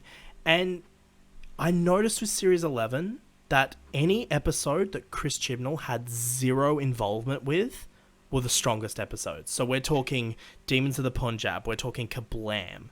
I'm not sure about the other episodes, they're just the two that come to mind that Chris Chibnall had zero involvement with. And you can... It was like 50% him, or like he fixed up the script. But yeah, no, I get you, go on. Yeah, he's involved with it. And those two episodes he wasn't involved with. I mean, I'm sure he was, discussing stuff behind the scenes, but in terms of the actual writing, he wasn't involved with it. And you can tell, because in those episodes, not only do you have stronger stories, like Kablam is the most fucking Doctor Who episode in that season. Like, none of the other episodes feel like Doctor Who, but Kablam, fucking on it. But but the stories are better for starters. Like the stories are a lot stronger. And in these 2 episodes in particular, I think the scripts are probably the strongest. But not only that, but those writers actually, between those 2, and by the way, they're 2 completely different writers, but I found the Doctor was most consistent between those 2 episodes. And it just goes to show that, like, for me, I don't think Chris Chibnall had a concrete idea of what he wanted this Doctor to be, and I don't think he communicated very well with the other writers what she should be. And that's why in each episode you just get such an inconsistency with her character. And it's not a case of, needed time to develop. There was no development. It was just she was a completely different character. And like the general consensus is that she's essentially David Tennant and Matt Smith mixed together. And while I agree with that to a point, in some episodes she's a fucking child. There's no... It's like a blatant plagiarism of their character. You don't get the underground nuance that makes those 2 who they are. And this has nothing to do with her being a woman, by the way, but this statement is basically true. The only defining characteristic of what Doctor are we on? 13th Doctor? Yep. The only defining characteristic of her Doctor is the fact that she's female. That's it. There is nothing else that defines her as a character. Every Doctor has something that defines them. Every Doctor has their own quirky personality. For Jodie Whittaker, she's either acting like Matt Smith, she's acting like David Tennant, she's literally doing impersonations of those 2 Doctors, or she's a fucking child. There is nothing that defines her as a character other than her gender. And I think that's just a bad writing move. And by the way, with that said, Series 12 does fix that for me. Series 12 fixed that for me a lot. I really love Jodie Whittaker so far in Series 12. We're finally starting to see her, and I think a lot of that has to do with Chris Chibnall's finally figured out who he wants this Doctor to be, and I'm so glad it's finally happening. But like again, and it's nothing to do with sexism. Like, I don't care that the Doctor's female. I actually quite enjoy this. It opens up a lot of possibilities. But when this character's defining characteristic is the fact that she's female, like, to me, I always thought the Doctor wouldn't really give a shit. No. That she's female. Some of my favorite quips from both Season 11 and Season 12 are whenever the Doctor references being a man and then being the other way. Well, see, here's the thing. Like, I think some of those work, and they work. Like, it provides some, like, and this is the thing. There's some interesting things you do. Like, while I don't like the episode, The Witchfinders, I do like that they actually explore the fact that she's a female, that she goes back to this time, and the Witchfinders, and she's tried as a witch. Like, that's a story you can't do with a male Doctor, and I like that. I think the story is dog shit, but it's an idea that you can't explore, and I'm glad. And I don't want more of that. Like, I like that Jodie Whittaker, especially in Series 12, can stand in a room and literally, regardless of what time period she is in, she might get the odd snarky comment, but she can hold her own.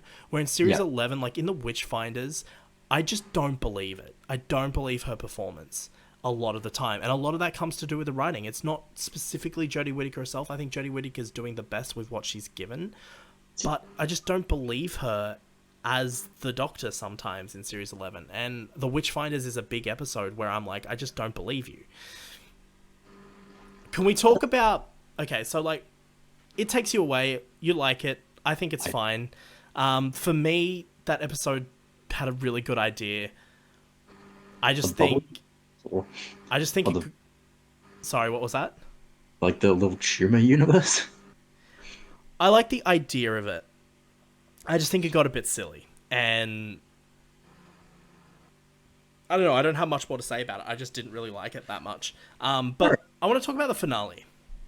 Yes, the Battle of Raccoons in Cologne or something. Raccoons in Cologne. That is the official episode title of the critically acclaimed series of Doctor Who from 2018. Series 11, Episode 10, The Battle of... What did you say? Raccoons and cologne. That's the critically acclaimed. It's probably the best season finale, I think. No, Oh, I'm joking. My like, God. Okay, so I think I'm gonna say this right now. I think the series 10 finale is stronger than a lot of the other episodes, but I just don't care. I did not care about that episode in the slightest. And the reason why, there was no series arc to build up to it. There was nothing to build towards. It just felt like an episode of Doctor Who. And that's not what a series finale is meant to feel like. You I've know, seen the main argument with fucking hold up, I've got it in front of me. Ransko Avkolos, stupid fucking name. yeah, no, I had it in front of me as well, but I just wanted to go with the other name. I thought it was better. Anything's better than that fucking name. The main argument I've seen with it is it should have been episode 3. Yeah.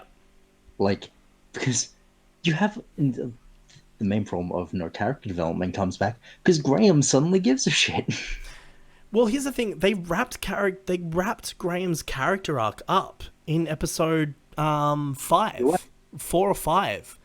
They did it. And then they did it and it takes you away, I guess. But like, for me, actually, you know what? And this is why I'm saying like Graham's the only one to have a character arc, because at least they consistently revisit his grief. Where with Ryan, they just go, oh yeah, you know how you have dyspraxia? We're just gonna pretend like that never happened, and they still pretend like that doesn't exist.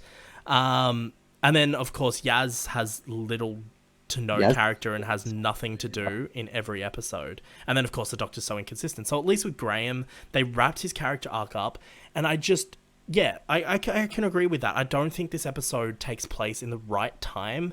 I think it was a bit sooner, then Graham's actions might have made sense. But also, let's talk about fucking Tim Shaw. Yeah. How do you want to start? Because why the fuck did they bring Tim Shaw back? What a fucking dumb character. What a dumb character. He feels like... Do you know what he feels like? And I said this in my actual review for The Woman Who Fell to Earth, which is now taken down from YouTube, so you can't watch it. But I did say that he feels like he belongs in Class. And I think it's because and I could be completely wrong here, but he just seems like he's played by the same actor who played the villain in Class. But he's just so dumb. He's so dumb. He's so stupid. He's the worst fucking character. Why did you bring him back? I don't understand. This is why episode 3 would have been serviceable. Like, if he comes back that early in the season, no one gives a crap. It's like, oh, okay, this is like... We teleported away. That's fine. Let's cap this all off. No, you make him the big bad of season 11. You're like, fuck. And his plan. Did you also notice that the Battle of Ranskor of Kolos or whatever is literally a ripoff of the season 4 finale, a better finale? I'm gonna need you to talk me through this one. How? Okay. So you know how everyone, the most iconic villain Doctor Who has ever seen, Tim Shaw. Mm-hmm. He's, you know how they're using those, like, people with powers? It's reminded me that it had the fucking miniature planets. Yeah. They're miniature planets, but they're stealing planets from their place. And yeah, sure, they're making a miniature, so I guess that's kind of original, I guess. But the plot is the same. It's literally planets are being stolen, and the Doctor has to restore them back to their place. It's literally Journey's End again. Except worse. But not as good. With no characters I give a shit about. A Doctor I don't give a shit about. Tim fucking Shaw. Sorry, I know I've just all of a sudden just started swearing a lot more, but my God, what the fuck? And I just hate that episode. I hate it. And, like, I thought it was a little stronger than the weaker episodes. Like, I'm not going to rank it as the worst episode, but it's so fucking dumb. It also, it completely unscrews the cap off on Graham's development. Graham's development, to me, pinnacled or finalized in It Takes You Away. When he finally moves on, it's like, I'm never going to forget you, but I can't grieve for you all the time. And then immediately the next episode, he's like, I'm gonna get revenge. Or I'm gonna get him. And the doctor's like, oh, you know what? Maybe you shouldn't do that. I don't think that's a good idea. And Graham's like, nah, you know what, Doc? You know what, Doc? I'm gonna fucking do it. And then Fucking they can't stupid. even commit to that for the entire episode. I hate it. I hate it. How did Tim Shaw get defeated? Did he die at the end of that? I can't fucking remember. I can't. You had to remind me that the miniature planets were a thing. And So that was this is proving our point. This is proving our point that Series 11 is bad. you just can't remember any of it. But Fucking... let's just move on from Resk or Evernodelers, because whatever. We can swear at Tim Shaw all we want. It's not going to change the fact that it's a shit episode. Yeah. So, okay. Revolution. Let's talk about Revolution. And actually, you know what? Like, I'm going to consider this our Series 12 talk now, because if Blu-ray box sets are anything to go by, they will 100% include Revolution in the Series 12 box set. And you know what's funny? I still don't own Twice Upon a Time, because I never bought it, because I was like... And I should have thought about this, because I'm like, of course they would. But every other series, I never buy the Christmas specials, because they always included in the box sets. But I should have thought about that before Series 11 came out, because I was like, of course they're not going to include Twice Upon a Time in the Series 11 box set. So now I need to buy Twice Upon a Time, so it can sit on my shelf. But, yeah, Resolution, even though it's a separate release, it's going to 100% be included in the Series 12 box set. Like, 100%. So that's why I haven't bought it yet. But, okay. Resolution. What do you think? We're on to a decent episode now. Fang, I'm so glad you said that, because I thought for a second, because of how you brought it up, I thought for a second, oh, this is going to go down. So, Resolution, right? Resolution is nowhere near the pinnacle of Doctor Who. It's not. But I can tell you what, and I still wouldn't say Jodie Whittaker's Doctor is very developed in it, but I do like that she has some moments, and I think this is the beginning. And Yaz is still fucking pointless in this episode, so I don't know why she's there. Ryan and Graham are fine. I really didn't care about the entire subplot with Ryan's father, like, in the slightest. And I think that's mainly just because I don't care about Ryan, even at this point. Like, I care about him more now, but at the time when that episode aired, I didn't care about that character, so I don't give a shit about his father. As far as I'm concerned, like, they closed that character arc of him accepting Graham as his father. We don't need to introduce his real father. Or granddad, I guess. We don't need that. And, yeah, I didn't care.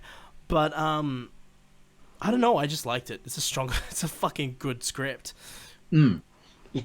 Besides one moment, which everyone who's seen it by now knows what anybody's on about, of the Wi-Fi ending. The Wi-Fi. Oh my god, that's such a dumb scene. It really I suppose we're just gonna have to have a conversation. Like, shut the fuck up. It was terrible. Fucking millennials. But, like, no, I do really like, and it's what Series 11 should have had, is the Doctor going up against the Daleks. Like, Resolution feels like a more natural continuation to the Ghost Monument than any other episode in the series. Yeah. And I just think, like, and that's why Series 11 isn't as good. It's not because it's just because it's poorly written. It's because there's nothing familiar. There's nothing to actually challenge the Doctor as a character. No. And that's why I think every first series of the Doctor does it. You know, like, I mean, with David Tennant, they didn't do it until the finale, but it worked. Every series of Doctor Who does it. I guess they did it earlier on with the Cybermen, but every series does it. Every time there's a new Doctor, they have a Dalek story very early on. You know, you've got Victory of the Daleks, you've got fucking Into the Dalek. Still one of my favourite Matt Smith moments, actually, just him going ham on a Dalek for asking for tea. Yeah. Just hitting him with a fucking sledgehammer. Can you resist from attacking me, or whatever the fuck it's... Oh, it's so good. But yeah, like, that's what Jodie Whittaker needed. Jodie Whittaker just needed a fucking Dalek story. There's something so satisfying about Jodie Whittaker calling the Dalek punk chick. Like, and I liked it as well. It did something different as well. Like, I mean, a lot of people do compare it. It's funny because it's the second Dalek story to get compared to Dalek in a lot of ways. What's the first one? Into the Dalek Oh, is fair. compared Yeah. to Dalek a lot. But I think Resolution is so much more original because I love, absolutely love the whole thing of the Dalek controlling that girl. And Yes. I love that you don't know it's a Dalek either. I mean, I think they gave that reveal a bit too early on, to be honest with you. But I love that it's not voiced by Nick Briggs. It's voiced by someone else until the end when it gets the suit. And it's just like this creepy fucking Yeah. squid. It brings this new level of terror back into a classic villain that Dalek did before. No, Journey's End gives some like decent Dalek moments, but it's not like reinventing the Dalek. Dalek reinvented the Dalek enough to make them terrifying, and then they grew on.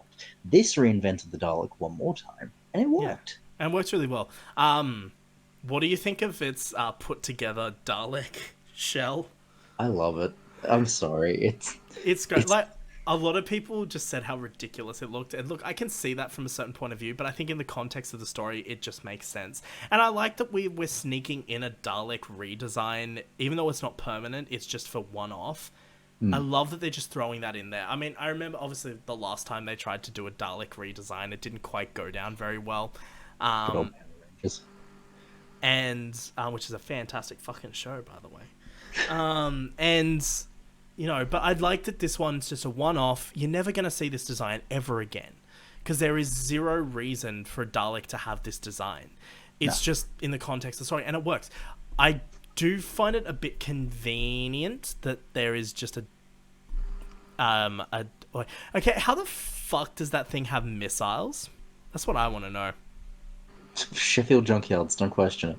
Okay, I find it very convenient that See, like this it found a Dalek laser. Like I thought that was very convenient, but you know what? It's fine. that's where it fell back into some of season 11's Yeah, trapping. and But even at the end where it has just fucking missiles, like where did it get the missiles from? But that sequence is cool. it That is. sequence is so fucking cool, and I Wasn't love. plays off the rule of cool more than anything, and I'm fine with that. But this is why it works for me, and it works as a Dalek story. The Daleks are more threatening when it's just one Dalek. Yeah, When you have an army of Daleks, it's like, okay, like yeah, it looks cool, but it isn't as threatening. And it's kind of weird that yeah, when there's an army of Daleks, one Dalek goes down 10 times easier than a single Dalek does by yeah, themselves. and not only that, but an army of Daleks don't kill as much people as one single Dalek does. It's really. Do you reckon Daleks just get arrogant and they're like, "Pff, we're gonna win anyway? Whereas one Dalek's like, I'm by myself, just gonna shoot some people. Yeah, look, it's good, but I do like that episode as a whole. I don't think it improved. It improved on the writing. I don't think it improved on the character writing. No. But I will say it did give Jodie Whittaker a really nice moment, and it was that moment when she's talking to the Dalek in the TARDIS, and then the Dalek just like is fucking mocking her, kind of like how the fan base mocks her, I guess. But like the Dalek is mocking her, and she just flips a fucking switch on the TARDIS. The TARDIS goes red, and you just have the hologram, and she's just like, "Say it to my face," and I'm like, finally, she's here. My girl is here. Yep.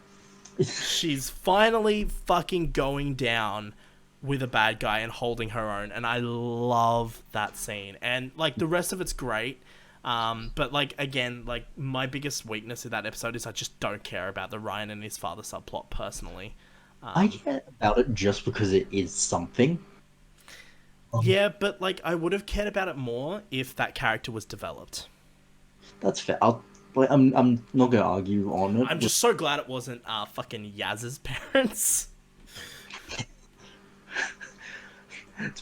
They're the comedic relief family, and that's fine. I love in series 12. All right, let's just use this to segue into series 12. Okay, so I love in series 12 in the first fucking episode where like Yaz's dad is trying to get fucking Alexa to work or some bullshit. It's just so dumb and it's amazing. I love it so much.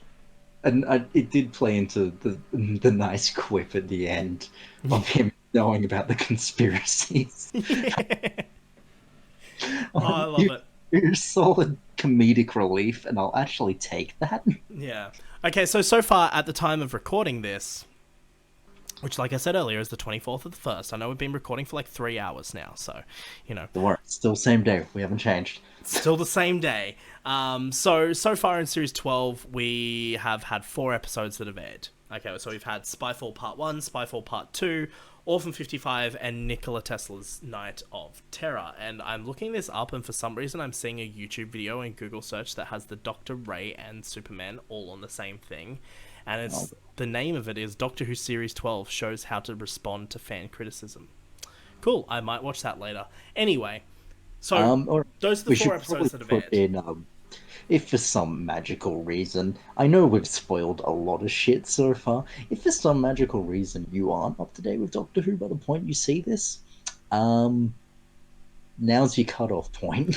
Yeah, so we're not. Yeah, so full spoilers. This is gonna go for everything we ever do. By the way, we're just gonna do spoiler casts. We don't do spoiler free. Like, I'm sorry, why the fuck are you listening to the episode? Yeah. If you've never seen it. Okay, so for this point onwards, we're talking about Series 12. If you have not seen any of Series 12, then this is your warning. So let's start. I mean, I don't want to go too in depth because I want to save it for, one, because this podcast has gone on forever, but two, I want to save it all for the Series 12 wrap-up video. So I just wanted to briefly talk about our thoughts so far. So let's talk about Spyfall as a whole. Okay. Spyfall as a whole. Very good season opener. Pulled right out of the gate with the big one, with the Master coming back. It did not hold back like a lot of openers do. Yeah. And, like, I mean, this comes into what we were talking about before, about how openers are light-hearted kind of things. You know, like, a lot of the time a series opener is either introducing a new Doctor, introducing a new companion, or introducing both. The only times they haven't done light series openers has been Series 6, Series 9, and now Series 12. Because those 3 had the existing characters, and so, like, you know, they just jump in with a big, massive story. And exactly. I love that. I love Spyfall. I think it's a fantastic story. It had kind of weak payoff on the Spyfall part of it. Oh yeah, there are issues with it, 100%, and most of those issues come into Spyfall Part 2, more than Part 1. But overall, it's solid. And I love the Master reveal. I love that it wasn't spoiled this time. Yeah. There were leaks going around, like, months ago, but I barely... So for it to come out, I was just like, shit. What? Like, my mouth dropped open when it was revealed. I was like, oh fuck, they did that. Same. I was verbally, by the way, I was watching this at 2 a.m. The next day. I didn't watch it live or during the day. I watched it very early in the morning. And I yelled out a very loud, what the actual fuck? I'm sure it was loud enough for my neighbors to hear me. And I was like, literally, like, I was doing a David Tennant. I was just sitting there going, what? Like, that was literally my reaction the entire scene. I actually watched the scene back because I was just too preoccupied by the fact that it was the Master that I wasn't really paying attention. But, oh man, what a fucking reveal. And I'm so glad it wasn't spoiled. Like, when John Sim returned in Series 10, it was spoiled and it was in the fucking trailer. And, like... avoided that. I'm actually rather happy. Wow. For everyone else, but I'm happy that I avoided that. I knew... I didn't know he was the fucking dude. Yeah, and they, like, I don't know how, I think it was leaked, so then they officially released a statement saying that John Sim would be returning as the Master, and then they put him in the trailer. But, like, man, like... that would have been such a cool reveal if you just didn't know it was coming. So I'm glad you got to experience that. I knew it was coming. So from the moment that his character turned up in the episode, World Enough in Time, I knew that was the Master straight away. So that reveal was just like, yeah, okay, like, I know you're the Master. So the reveal just meant nothing to me. Yeah. But, did you pick up that was the Master? No, I genuinely did not. He started rambling on doing the stuff. what's Yeah. going on. And I What are you think gonna do, Bill? like that was the original intention too, and I'm so annoyed that it got leaked and that it got spoiled, because you can tell when writing the episode that that moment is meant to be a big reveal moment. It's I'm sorry for anyone in England who didn't get it that way, and it sucks because fucking BBC's marketing department is horseshit. well, I think they just marketed it as him because I think it was leaked. I'm pretty sure it was leaked first, and then they released an official statement after the leak saying that it's true. And then from there they put him in the trailer because everyone knows by this point. So that was a bit annoying. But yeah, like I'd love that that didn't happen this time around. And I genuinely loved his character too. Yes. I loved O. What a great character. I was thinking midway through when he first got the TARDIS scene, when Jody's like, "Would you like to see inside the TARDIS?" And he's like, "Yeah." I'm like, "Please be a companion."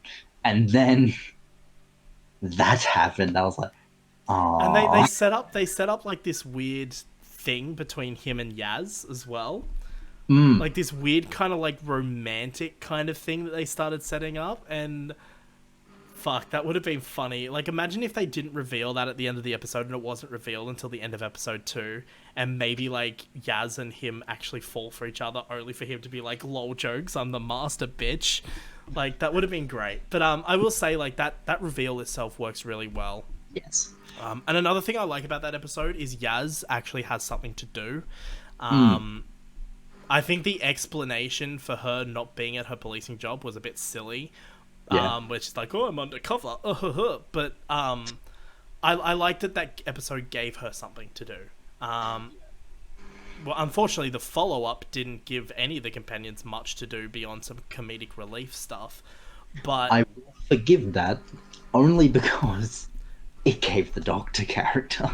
and not only that, but seeing Graham tippity tap his shoes and lasers coming out of them, amazing, Look, amazing. if Graham's character arc is done and they want to make him comedic relief, at least they're doing it the right way.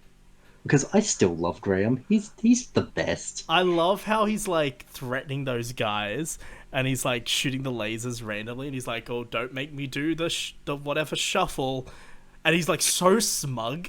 He's like, "Hey, I've got it's great." But no, I really do love that episode. I love the build up. I love the monsters. I'm really intrigued by those things. I think they're coming back. I hope they do. I Especially hope they since do. what's his face? This will be more interesting than Tim fucking Shaw. I think because Barton, I think that's his name. It was Barton, right? The When he bad had- guy. Yeah. Barton. Yeah. Yeah, he seemed to have gone away at the He end. just there. fucking yeets on out of there. Nothing. It's just like, okay. So That's where the episode was weakest for me. Was this conclusion to him, that enemy side. But if they're gonna bring that up later, that's okay. So long as they do, because I don't like where it left off of just him running for it. yeah. But and that was never intended to be the main takeaway of that episode. Yeah, obviously the episode was all about the Master. I really do enjoy the kind of hopping through time, like the Master and the Doctor, like the Doctor kind of chasing, or the Master kind of chasing the Doctor through time, I guess. I think there was some really interesting scenes, and like he's so good Yeah. in this role. Sasha Dewan, I think his Yeah, name is. he played the first director of Doctor Who in Adventure in Space and Time. He does an amazing job at an unhinged but controlled master. Yeah, he's John very Sim- much like John Sim, if John Sim wasn't just That shit. batshit insane. I would say, like, obviously they did change John Sim's Master's character in Series 10. He's more akin to Harold Saxon. He's a Me. lot more like, not just that, but he's a lot more like classic Master. Yes. But I think the new Master is very much like classic Master, but is like, imagine if he's channeling a lot of John Sim vibes, but he's also very much You know, like there's that callback to the classic Master with like the shrinking ray and all that. You know, he's Yeah. very much, yeah, like you said, he's a Master that's just unpredictable. He, You know, when like he's insane, I feel like he doesn't but like being insane because you can see whenever he ramps up to that peak insanity crescendo, he pulls himself back down yeah, immediately. I don't think he's definitely insane like John Sim was, but like you said, he's much more controlled. Um, and I The just insanity love it. with him feels more like a scare tactic than Yeah. an actual character trait. But not only that, like he will just randomly like he goes from 0 to 100 and then back to 0 really fucking quickly. In steampunk fair when Yeah. he barges through the door. But I just that's so I really love his outfit too. Like I just want him to wear that outfit forever. It's so good in And then that. he And then he became a Nazi. and then he became the first Doctor. A lot of things happened with him. Yeah, he was definitely all over the place, but I do really enjoy that episode. I think that episode is so good. It's so strong because the episode focuses on, I mean, the whole B plot with the companions is literally a rip off of Um the other Master story. Last of the Time Lords. Yeah, not Last of the Time Lords, the one before that where they're Utopia. on the no, not No, Last of the Time Lords. No, sorry. How no, can I no. The Sound of Sound of Drums. Drums, yeah. It's a Split. rip-off of that. It's literally the same plot, but where the episode shines is the Master and the Doctor in those scenes. And like at the I end, will admit, laugh at the Neo part. It's just, how did no one pick up on what that looked like? yeah, where like it's like just say Master and she's like Please, anybody in the audience just going, don't. Don't. it's just fueling the fire for all the fucking haters. It's just adding more fuel to that fire, and I don't like that moment, but I do like the rest of it, and I love the end scene on not the end scene with Gallifrey. Sorry, I'll get to that in a sec, but the bit of the tower where they confront each other. You know, it's so good. It's so well written. It's a lot of people are calling out the part where she let him get captured. And I Yeah, think people are looking for anything to hate but this like, one. yeah, but it's like giving her a different side. This Doctor, when going for the non-pacifistic approach, which I refuse to believe is real, is far more interesting. Yeah, and I definitely want to see Jodie's Doctor. I mean, I say this about every Doctor, but I do want to see them develop into a bit of a darker character. I think Jodie's like I would love to have sequences where Jodie Whittaker is acting all like fucking childish, like she's been doing for the past couple of years, but then she just switches. And like there's just this sudden switch, like the kind of thing you get from Matt Smith, you know, like Matt Smith would act like a literal child sometimes, but then he could just switch so easily. You know, like he could just switch, and that's what I want to see from Jodie Whittaker's Doctor. And that scene gave me that.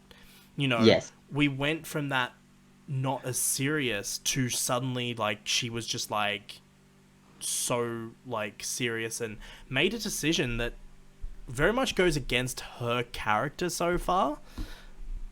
And I'm interested to see where that goes, and I hope we get more of that. Yes. Let's talk about the final scene. A lot of people are disliking it. I don't care. I think it serves its purpose well. Yeah, I really look. I'm gonna say I'm not the biggest fan of Gallifrey being destroyed again, but at the same time, I genuinely don't think Gallifrey, like even in Classic Who, Gallifrey was never a big part of the show. Like you would have an episode maybe here and there on Gallifrey that explored like the lore, but it was never Gallifrey and the Time Lords was never this big thing, you know. No. It's a plot device to get the Doctor somewhere every now and again. Yeah, and I think they only really were a big thing maybe during the Fourth Doctor's era, but even then, like there was only really 2 episodes with those, and then of course you had Romana. Well, and then you had Last of the Time Lords was maybe the cap off to them being important. But like the Time Lords and Gallifrey aren't an important part of the show. Okay, it's an important part of the Doctor's story, sure, but as the show itself, it's not an important part. And when they brought back Gallifrey, like, that was a big thing, like 100%.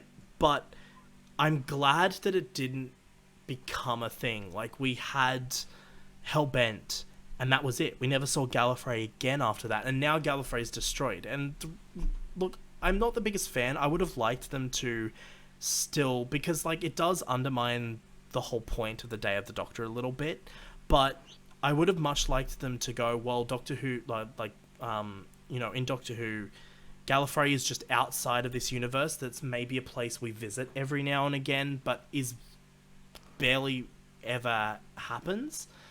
And I much would have rather that, because then at least we could have got some interesting stories out of Gallifrey. You know, we could have gotten some, you know, maybe brought back some other Time Lords like Omega, or, you know, like maybe do more stuff with Rassilon. Like, there could have been some interesting stuff to do there. The thing with the Founders is there's still a chance. In fact, that looks what it's building to. Well, that's what I want to get into that in a sec. But, like, Gallifrey doesn't have a place in the show as an actual presence. You know, it's somewhere we go to every now and then, but it's not something that we do a lot. And, like, I don't know, like, I'm a bit conflicted on it, because I do like the idea of everything pre-Day of the Doctor, of the Doctor being the last of the Time Lords. And I think destroying Gallifrey brings that back a bit, and I think brings that weight back. But at the same time, I don't know, it just, like, Day of the Doctor is one of my favourite Doctor Who stories, and what that means for the character of the Doctor, I don't like that it just means nothing now. It's like, well, they just destroyed Gallifrey again, it means nothing. With that said, it does set up the Timeless Child arc pretty well, and I'm really intrigued by that arc. Also, before we discuss that final scene with the Master message, so fucking good. Yes. Jodie Whittaker is at her best when she's dramatic. Like that silent drama, like Broadchurch drama. And this scene got to bring a bit of that back. And then just the Master doing his whole I destroy the Doctor just kind of dead inside. Yeah. And it's good. And I definitely think we will see, I think... So, talking about the Timeless Child, now this was originally a throwaway line in Series 11. And I always thought that this was going to become an arc eventually, because I'm like, why would you just mention that? That's a weird thing to mention in a random episode of Doctor Who. Yeah. So I always thought we were going to come back to it at some form. So I'm so glad we're revisiting now. What are your theories? I don't want to delve into. It was the 7th Doctor, I think, or the 8th Doctor. I really hope it doesn't push towards War in Heaven. A lot of people wanted to, but there's a point where I think Doctor Who gets a bit too outlandish. Yeah. That's my point. I'm just trying to think. A lot of people are going, "Oh, watch, the Time Lords are going to be humans, and that's why the Master destroyed them all." I'm like, that doesn't even fit the Master. Yeah, I think, and this is a popular theory. Like, I don't think, like, one theory that's going around is that the Timeless Child is actually the Doctor. Yeah. I don't think that's the case. I think that'd be pretty dumb if that was the case, and pretty predictable. But what I do think the Timeless Child is I do think it relates back to the founders of Gallifrey. Because obviously, because it's mentioned that, you know, the founders have built Gallifrey on a lie. And in the current lore that we know, there were 3 founders of Gallifrey Society. There was Omega, there was Rassilon, and a being called the Other. Now... Is the actually established in the TV show? I know the Other is established extended stuff. Is the Other actually in the TV show? I don't think it's explained in the TV show, but I think it is generally accepted as the actual canon. Yeah. So obviously Rassilon was responsible for, Omega was responsible for basically the Time Lords being able to harness the time vortex. He was responsible for their ability to regenerate. He's the inventor of TARDISes and the whole technology. Like Omega is such a big figure. I harnessed a harnessed a fucking black hole. And created just time travel. Yeah, and then Rassilon, I guess, was more of the back before he kind of got a bit insane. He was He more was a political spider. yeah, he was more the founder of the society itself. And then we don't really know a lot about the other than the fact that the other played a role. Now, one theory going around is it's been going around for a while, actually. At least it's the 80s or the 90s. Yeah, is that the Doctor is in fact a reincarnated version of the other. Now, That's when I don't like it. yeah, I think that's a bit silly, personally. So I think if that theory does end up being true, then and how this relates to the Timeless Child is I think the Timeless Child is the other. I think that's what the Timeless Child is. Like, we don't know anything about the other, but there's a theory going around. Well, it wasn't a theory. This was actually started by a YouTuber called Crispy Pro, Australian Doctor Who YouTuber. But his theory, I believe it was his theory. His theory is that the Timeless Child is actually where the Time Lords discovered the ability to regenerate. And that how they harnessed that power was by experimenting on the child or by torturing the child. I've heard that theory, and it is my preferred. I think that's what makes the most sense. But then they built the whole thing on a lie that, the Time Lord's ability to essentially, if this is true, the Time Lord's ability to regenerate comes down to the fact that a child was tortured for God knows how long, experimented on, just so unethical. And so I think that's an interesting theory, and I think that's probably what they'll lean more towards. But if we're going with a theory that the Doctor and the other are the same, I guess, being, the theory is that the Timeless Child is the other, and I think that's what's going to end up being. I don't think they might necessarily explain it as the other. I think they will I think they'll retcon it to make the Timeless Child the other without using the name the other. I think they'll be like, the Timeless Child was a founder of was part of the foundation of Gallifrey Society, and we will just take it as that is the being that the other was. But then I don't think they're going to go, oh, the Timeless Child is the other, because it's such an obscure reference for the TV show that people just won't understand it. So I think they're just going to go, the other and the Timeless Child are the same things, but they're just going to refer to it as the Timeless Child. But yeah, I don't know. In the little flashbacks, it looks like it's a girl. Yeah, it's hard to tell. In front of this weird tower thing. Yeah, I don't know. I'm interested to see how it plays out, but I'm hoping it's a this season only kind of conclusion, because I don't know. Gone. Like, I messaged you that one time. I don't know if I want this to be the 60th whole thing. Yeah, you don't want it to be a silence will fall when the question is asked type thing. Yes. Where I lose interest after the first season. Yeah, they just keep adding on to that. By the way, that is a good story arc. I really like the 11th Doctor's story arc throughout his whole era. Yeah. But, it was just a case of every season they would just add more to it. And it's just like, oh, okay. But yeah, I think that... I don't want to talk about too much, because I think we should probably wrap this up. Yeah, but, I agree. Briefly, we'll talk more about this when we do our Series 12 wrap-up. But just briefly, what are your thoughts on Orphan 55 and Nikola Tesla's Night of Terror? Okay, Orphan 55, too much speed, feels like it's on fucking Kane, but it's a decent episode, and then the final 5 minutes happen. Yeah, I actually really like that episode. I like it a lot. I do agree with you on the pacing. I think the pacing is too quick, but I think it's a cool little story. But yeah, I think the reveal that this place is Earth. I don't mind the reveal that it's Earth. Whatever. It has very much 80s Doctor Who vibe, with the reveal that Ravalox and Earth are the same thing. It's when the Doctor goes into the tangent about climate change. Yeah. I'm like, oh, fuck off. Like, okay, climate change is a big issue. I'm not going to fight that. I agree. And by the way, that speech, like the speech, when you take that speech on its own, it's actually fine. really good. It's really good, but like it just felt so random in the episode It's also itself because the episode kind of didn't build to that at all. no. I mean, I know it introduced the idea that it was Earth, that it was a dead planet. So as soon as they introduced that, I was like, oh yeah, okay, climate change, sure. But it did, because it only did that literally like a few minutes before that scene.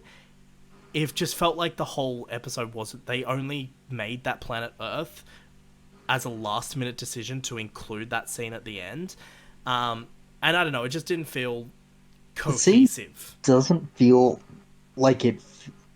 Like the Doctor's telling this to Yaz, Graham, and Ryan, and I'm like, why are you telling them that? But do you know their stance on climate change? Well, I mean, look, she's not talking to them. She's talking directly into the camera. I mean, she might as well be.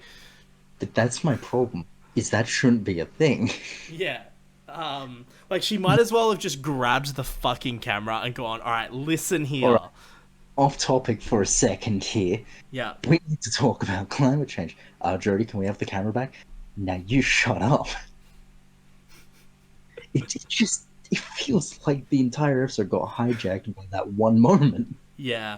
I mean, look, like I said, the scene on its own works really well. And in fact, I did actually send this to a friend of mine, the same friend, Tom, who we might have on the podcast to talk about Resident Evil. He doesn't watch Doctor Who.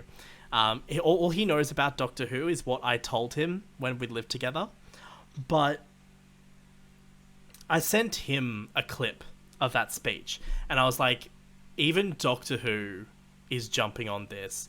And I didn't mean that in a negative way. Like, I meant it as in even Doctor Who is... When Doctor Who can just accept the facts,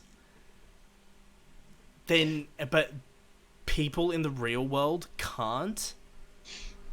It's just... It says a lot. It really does. Yeah. Like, I shouldn't have to watch Doctor Who... To get a message. To get a message when...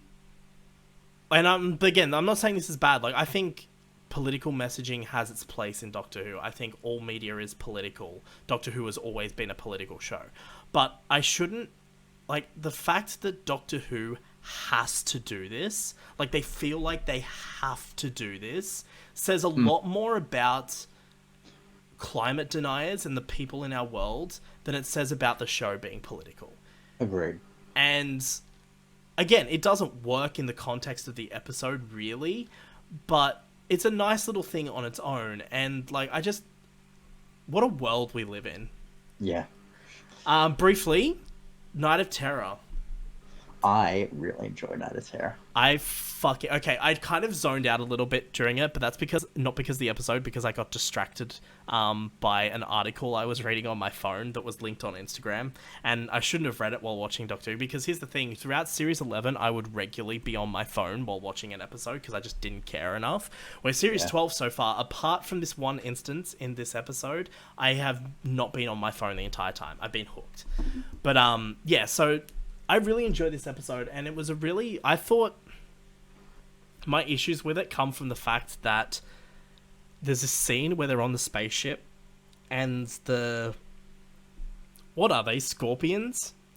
Yes, Scorpion. We'll just... Scorpion Ragnos. They're still in human form on the ship. And I was just like, what the fuck? Why?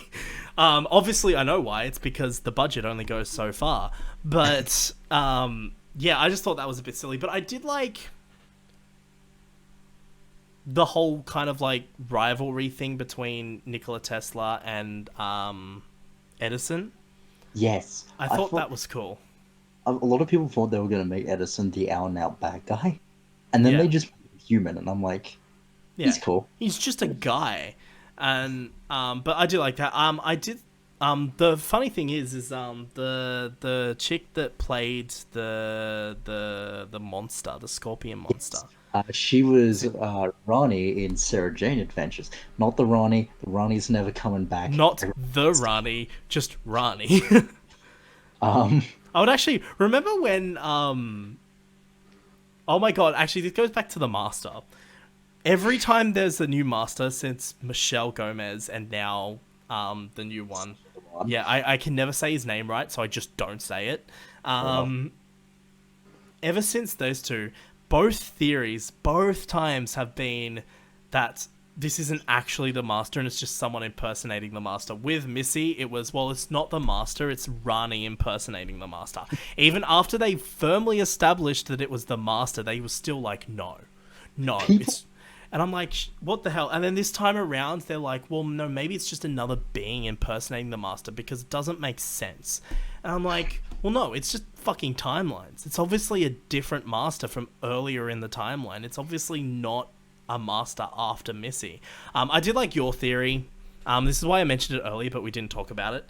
I did like your theory that maybe it's like an alternate universe master. And I really wish Doctor Who did more multiverse stuff. Every now and then. Age of Steel is a solid episode and an introduction to a concept that never got explored. Yeah, and I really wish they did more of that. And that's why I like the theory that this master is a master from a different universe and isn't actually our master. And we already established Big Finish as kind of like that flippantly on-off canon. Yeah, that's why I like to think like Big Finish is just like just a multiverse. You know, it's like just all these alternate stories with these doctors and things that just happen kind of elsewhere. In fact, Big Finish actually did a series with alternate doctors. I'm pretty sure they did. Yes, they did. They had like all these actors playing alternate versions of doctors. Yeah. I can't remember it. But I did actually look into this earlier this month, actually. Yeah. There was like the Doctor who never left Gallifrey. Yeah. Who was completely unhinged, who believed pretty much Waters and Mars Doctor, except all their life. Yeah, and then the reason I brought up the Master version is because they have this current series called I think it's Masterful with John Sims, Missy, Michelle Gomez. Yeah, and doesn't it also have the Master from Big Finish? Yes, it has Mark Gatiss. God love him. Is playing the Master. And also, does it also have because there's a couple of Masters in Big Finish. There's I guess he's the first Master, the one that's in the one that they introduced more recently, in like the first Doctor Adventures. There's him, and I guess he's meant to be the first Master, I guess. They've got the bald one, the bald guy. From what I heard, he might not come back because apparently the actor quite a bit of a prick in real life. Oh, really? Yeah, but he is, it might be a different one, but he's the one I think it is. But yeah, they've got him, and then Mark Gatiss's Master is from an alternate universe. Yeah. Where Master got stuck on Earth in the 70s, so like the third Doctor. Right, okay. And they've also got they also have the Jeffrey Beavers Master. Yes, they do. So I think it'd be cool. I definitely want to get more into Big Finish. I don't have the time for it at all. Yeah. Apparently, the stuff you want to look at isn't really, unless it's the 8, you're more looking to and more Master and stuff. Yeah. Like, apparently, the War Master with Derek Jacobi, masterpiece. I want to listen to that, and I want to listen to the Time War ones with John Hurt. I think the only reason the War Master audios exist is because they unfortunately couldn't do any more with John Hurt. So, but they wanted to keep that kind of time period. So they're like, okay, well, let's just get Derek Jacobi in, and let's record some stuff with him instead.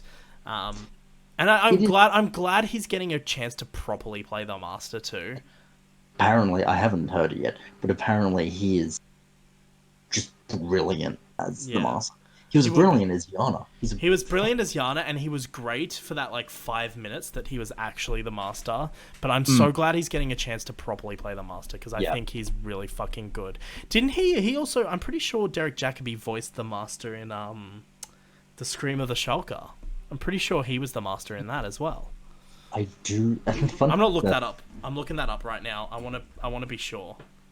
Fun fact about the script of the Shocker, it also had David Tennant in it. It did, and yeah, the alternate Ninth Doctor, Richard E. Grant, who who, by the way, is I love him in Rise of Skywalker. such a prick. But he plays that character so well. I Like, know. We should it's probably avoid talking about Rise of Skywalker too much. I know Star Wars spoiler cast and all that, but this is kind of our left wing. yeah. I don't know. I just wanted to bring up Richard E. Grant. He is. I'm looking up the cast list right now. Yeah, Derek Jacobi is the Master. That's fucking great. I'm so glad. And Sophie, I can't pronounce that last name. Okonedo, who later appeared as Queen Elizabeth in the future. Oh, that's where I know her face from. She's the bloody queen, mate. Wonder if she's a werewolf.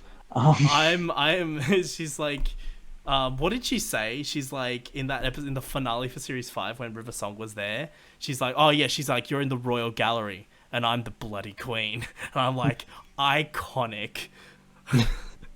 But yeah, so that's cool. But yeah, anyway, that's a bit of a tangent from series 12, but I think we'll probably wrap up. I don't really have much to say about Nikola Tesla's Night of Terror, other than I think the supporting cast was really good. I think the actor playing Nikola Tesla was incredible. Yes, brilliant job by him. It's the season 12 is making the historical people, no matter how long they're in the show for, they have this weight to them that you care about who they are. Yeah. When season 11 couldn't do that with its own companions, so that's kind of scary, but... So, look, I'm going to wrap this up here, I think. Mainly because it is now dark. It is, officially. And we've been recording. I mean, we didn't start till late, like it was like 5. But, yeah, I'm going to end this here now. So, we'll talk more about Series 12. And I think we'll talk more about the episodes that we've already discussed as well as a whole in our wrap-up video, which will be whenever Series 12, which will be whatever episode is after when Series 12 finishes. So we'll come back to that, and we can definitely talk more Doctor Who in general. I do have a theory about Doctor Who, which I was going to put into a video, but then I realised that YouTube comments are fucked. So I might talk about it. It's a theory surrounding the Doctor trilogy. Name of the Doctor, Fruited Time of the Doctor? Yeah, there's a theory that I have that I'd like to talk about in a public form. I actually think I've talked about this with you before, but you probably won't remember it. But yeah, there's a theory. So I'd like to talk about it. So maybe we'll do that when we do our Series 12 episode. I'll just talk about it briefly. I mean, 12, we can probably get the wrap up on what we thought of it done pretty quick. Yeah. Well, we'll see. It won't be as long as this episode, I don't think. I am probably going to edit this episode a little bit just to cut it down. But yeah. In terms of that, though, so our next episode, we've decided will be on Birds of Prey in a couple of weeks. Yep. Bluin is going to go and see Birds of Prey, much to his, or I'm sure you're very enthusiastic about that. Absolutely. Love Suicide Squad. Love... Yep, let's be honest, like, Margot Robbie is still good. Like, I consider Will Smith being Will Smith the best thing about that.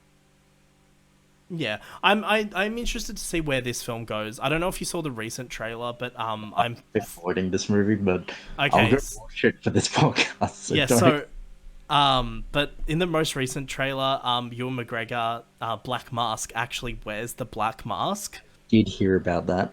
So that's pretty exciting. But I'm interested to see what happens, and my only worry about it is that it is just going to be Harley Quinn the movie with the Birds of Prey. I really want them to focus not just on Harley Quinn, of course, but I want them to focus on the Birds of Prey. Yeah. You know, we've got a great cast. Like, this film has a fucking fantastic cast. Agreed. So hopefully it's good.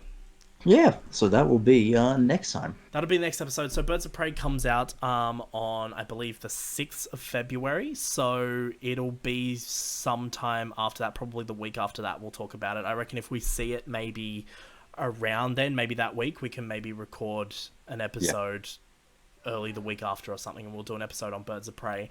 In terms of other content coming up, I've got a very rough roadmap based on things that are coming out and things that I want to talk about. But essentially, so yeah, we'll do Birds of Prey next, and then where is it? Here it is. And then after that, like I said, I want to do an episode on Resident Evil games, and we might get Tom in for that as well, and have a little guest, and we'll just talk about some Resident Evil for a bit. Not the films, the games. Yes. Yeah, and then after that, I was thinking maybe I think Series 12 will be finished probably around March, I'm assuming. Yeah, the Blu-ray's coming out in March, so it's... Yeah, so what we might do is we'll make March's episode all about Series 12. I've written in here, and I know you have this, I sent it to you, but I've written Sonic the Hedgehog with question marks. I don't know. We'll see. But I would like to cover... so we'll do that, and then maybe Resident Evil 3 in April. We might get Tom back on. We can talk Resi 3. But I also want to maybe talk about No Time to Die. How do you feel about that? No Time to Die. Yes, James Bond. I love me some James Bond. Yeah, I'd definitely be interested. And I think we could do an episode not just on No Time to Die, but we could talk, similar to what we've done this episode, talk about the Daniel Craig films, I think. Yeah. I think that'd be kind of cool. I'm definitely going to rewatch all of them before the new one comes out.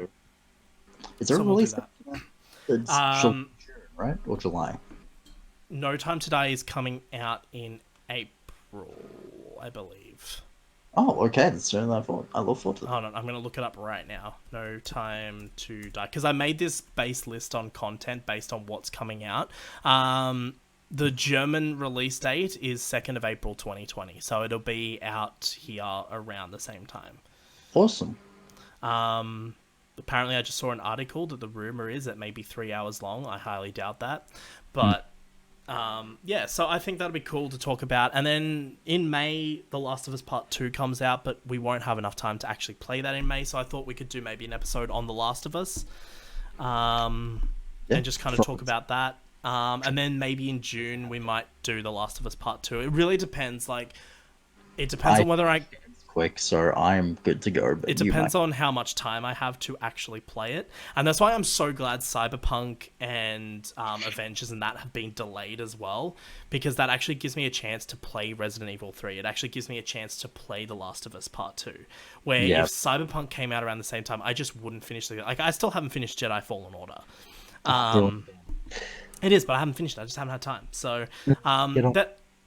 I want to finish it, but right now I'm just focused on other things, and I'll come back to it. But yeah, so that's a little sneak peek of some of the stuff coming up. Depending on what comes out or what we want to talk about, we may end up doing some more episodes for that. I don't know, but that's just kind of like the rough, concrete episodes that are coming out moving forward. So yeah, anyway, so as you can tell, this podcast is a very rambly podcast. That's how it's all going to be, I'm sure. Especially, and I'm sure Tom will do exactly the same when we get him on to talk about Resident Evil, I'm sure. But yeah, that's it. So we're just going to wrap up now. So if you've made it to the very end of this very first episode, thank you so much for listening. I hope you enjoyed our talk about Doctor Who. We'll definitely do it more, I'm sure. Of course. And yeah, in terms of social medias, are you big on social media? No, not really. No, so then there's nowhere for this. There's nowhere to add him. I'm not big on social media either. I loathe Facebook and I don't use Twitter, but I do use Instagram. However, I have 2 Instagram accounts. One is Be White Film, which is my main one, so you can go follow me on there. And also my other account is Rebelcroft, which is a specifically Tomb Raider focused account, so you can go follow me there as well. But yeah, thank you so much for listening, and I guess we'll see you all if you're listening on YouTube, which is where I'll be posting these as well. You'll also be able to find us on Spotify, on iTunes, on basically everywhere you can find podcasts will be on there as well. So I'm thinking probably for the first episode I'll upload to YouTube first, because that's where my audience is, but moving forward we might upload onto podcast platforms first and then do YouTube at a late like maybe a bit later on. But yeah, definitely go. So if you're on YouTube, don't forget to like, comment, and subscribe, and do all that shit. That button to find more content. No, and you can definitely find more content on my channel. In fact, but it's not going to be up probably by the time this is out. But I will have a Shadow of the Tomb Raider in-depth video, so you can check that out. Did you say Shadow? We'd like to thank our sponsors for this video, Raid Shadow Legends. Raid Shadow Legends. Did you know it's inspired by the famous RPG games of the 90s? The ones we used to all play as kids. Look, we're making fun of this. But genuinely, like, Raid, if you want to sponsor us, please go ahead. I would be more than happy to plug your game. He'll plug you. I'll just mercilessly take the shit out of you. Go for it. Yeah, it's sponsored. Sponsored by Raid. But yeah, no, this podcast isn't sponsored by anything. We don't even have a Patreon or anything like that. But maybe down the line we might do something. Who knows? But at this point, this podcast is made as part of my production company, Turning Point Entertainment, where we make content on YouTube, short films, and podcasts. And you, at this point in time, you can't find any of them apart from podcasts or YouTube content. But very soon you will be able to find some short films. So when the company is properly up and running and those stuff are online, I will let you guys know on the podcast and you can go check them out. But yeah, that'll do. Thank you so much for everyone for listening. Thanks for Lewin for putting up with my ramblings for the past few hours. Better. It should be good. But yeah, and yeah, we'll see you guys next time. This has been Turning Point podcast, and we'll be back to you with more news at 7.